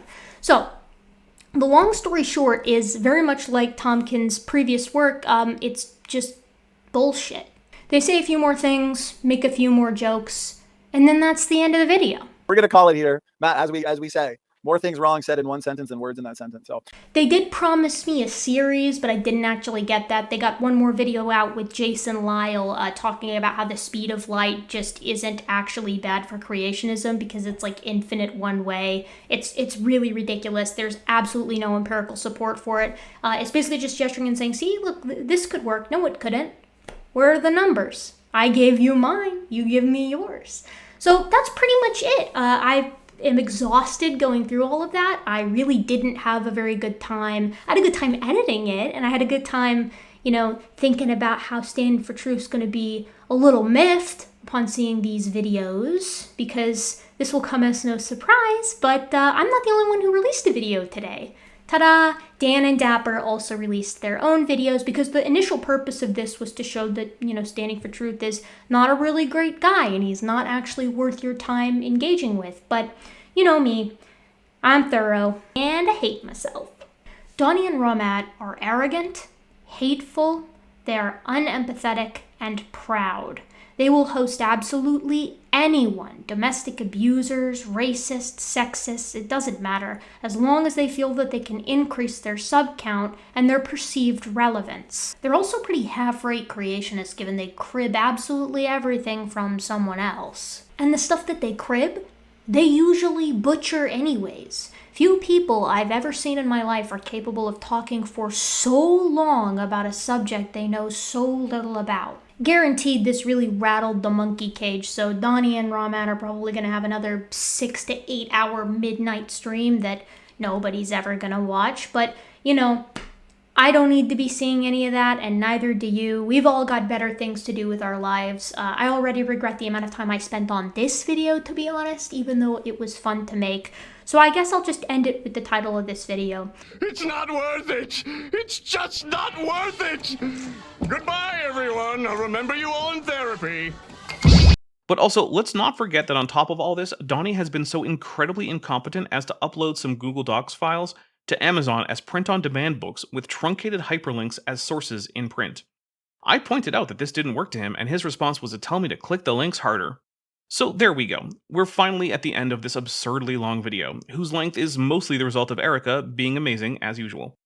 Donny, since I'm pretty confident you're watching this, come debate me on Debate Hub. I'll be as cordial as you are. Maybe I can even have Craig on as a partner, if he's willing to put up with you. You already lost one debate against me by default. Why not try to bring the record up to 1-1? But of course we all know Donny most likely won't. Just like the dozens and scores of creationists who come into my comments or social media to tell me how wrong I am, only to be offered to come explain it live, don't. And they simply leave with nary a peep. Once again, I can't thank Grayson Hawk, Craig McNeil, Gutsit Gibbon, and Dan Stern Cardinal enough for their help with this. And finally, hey, Donny, go fuck yourself, you little bitch. Hey guys, it's Donny from Donny Deals. Hey guys, it's Donny again. Hey guys, it's Donny. Hey everybody, it's Donny. Oh, hey there, Don.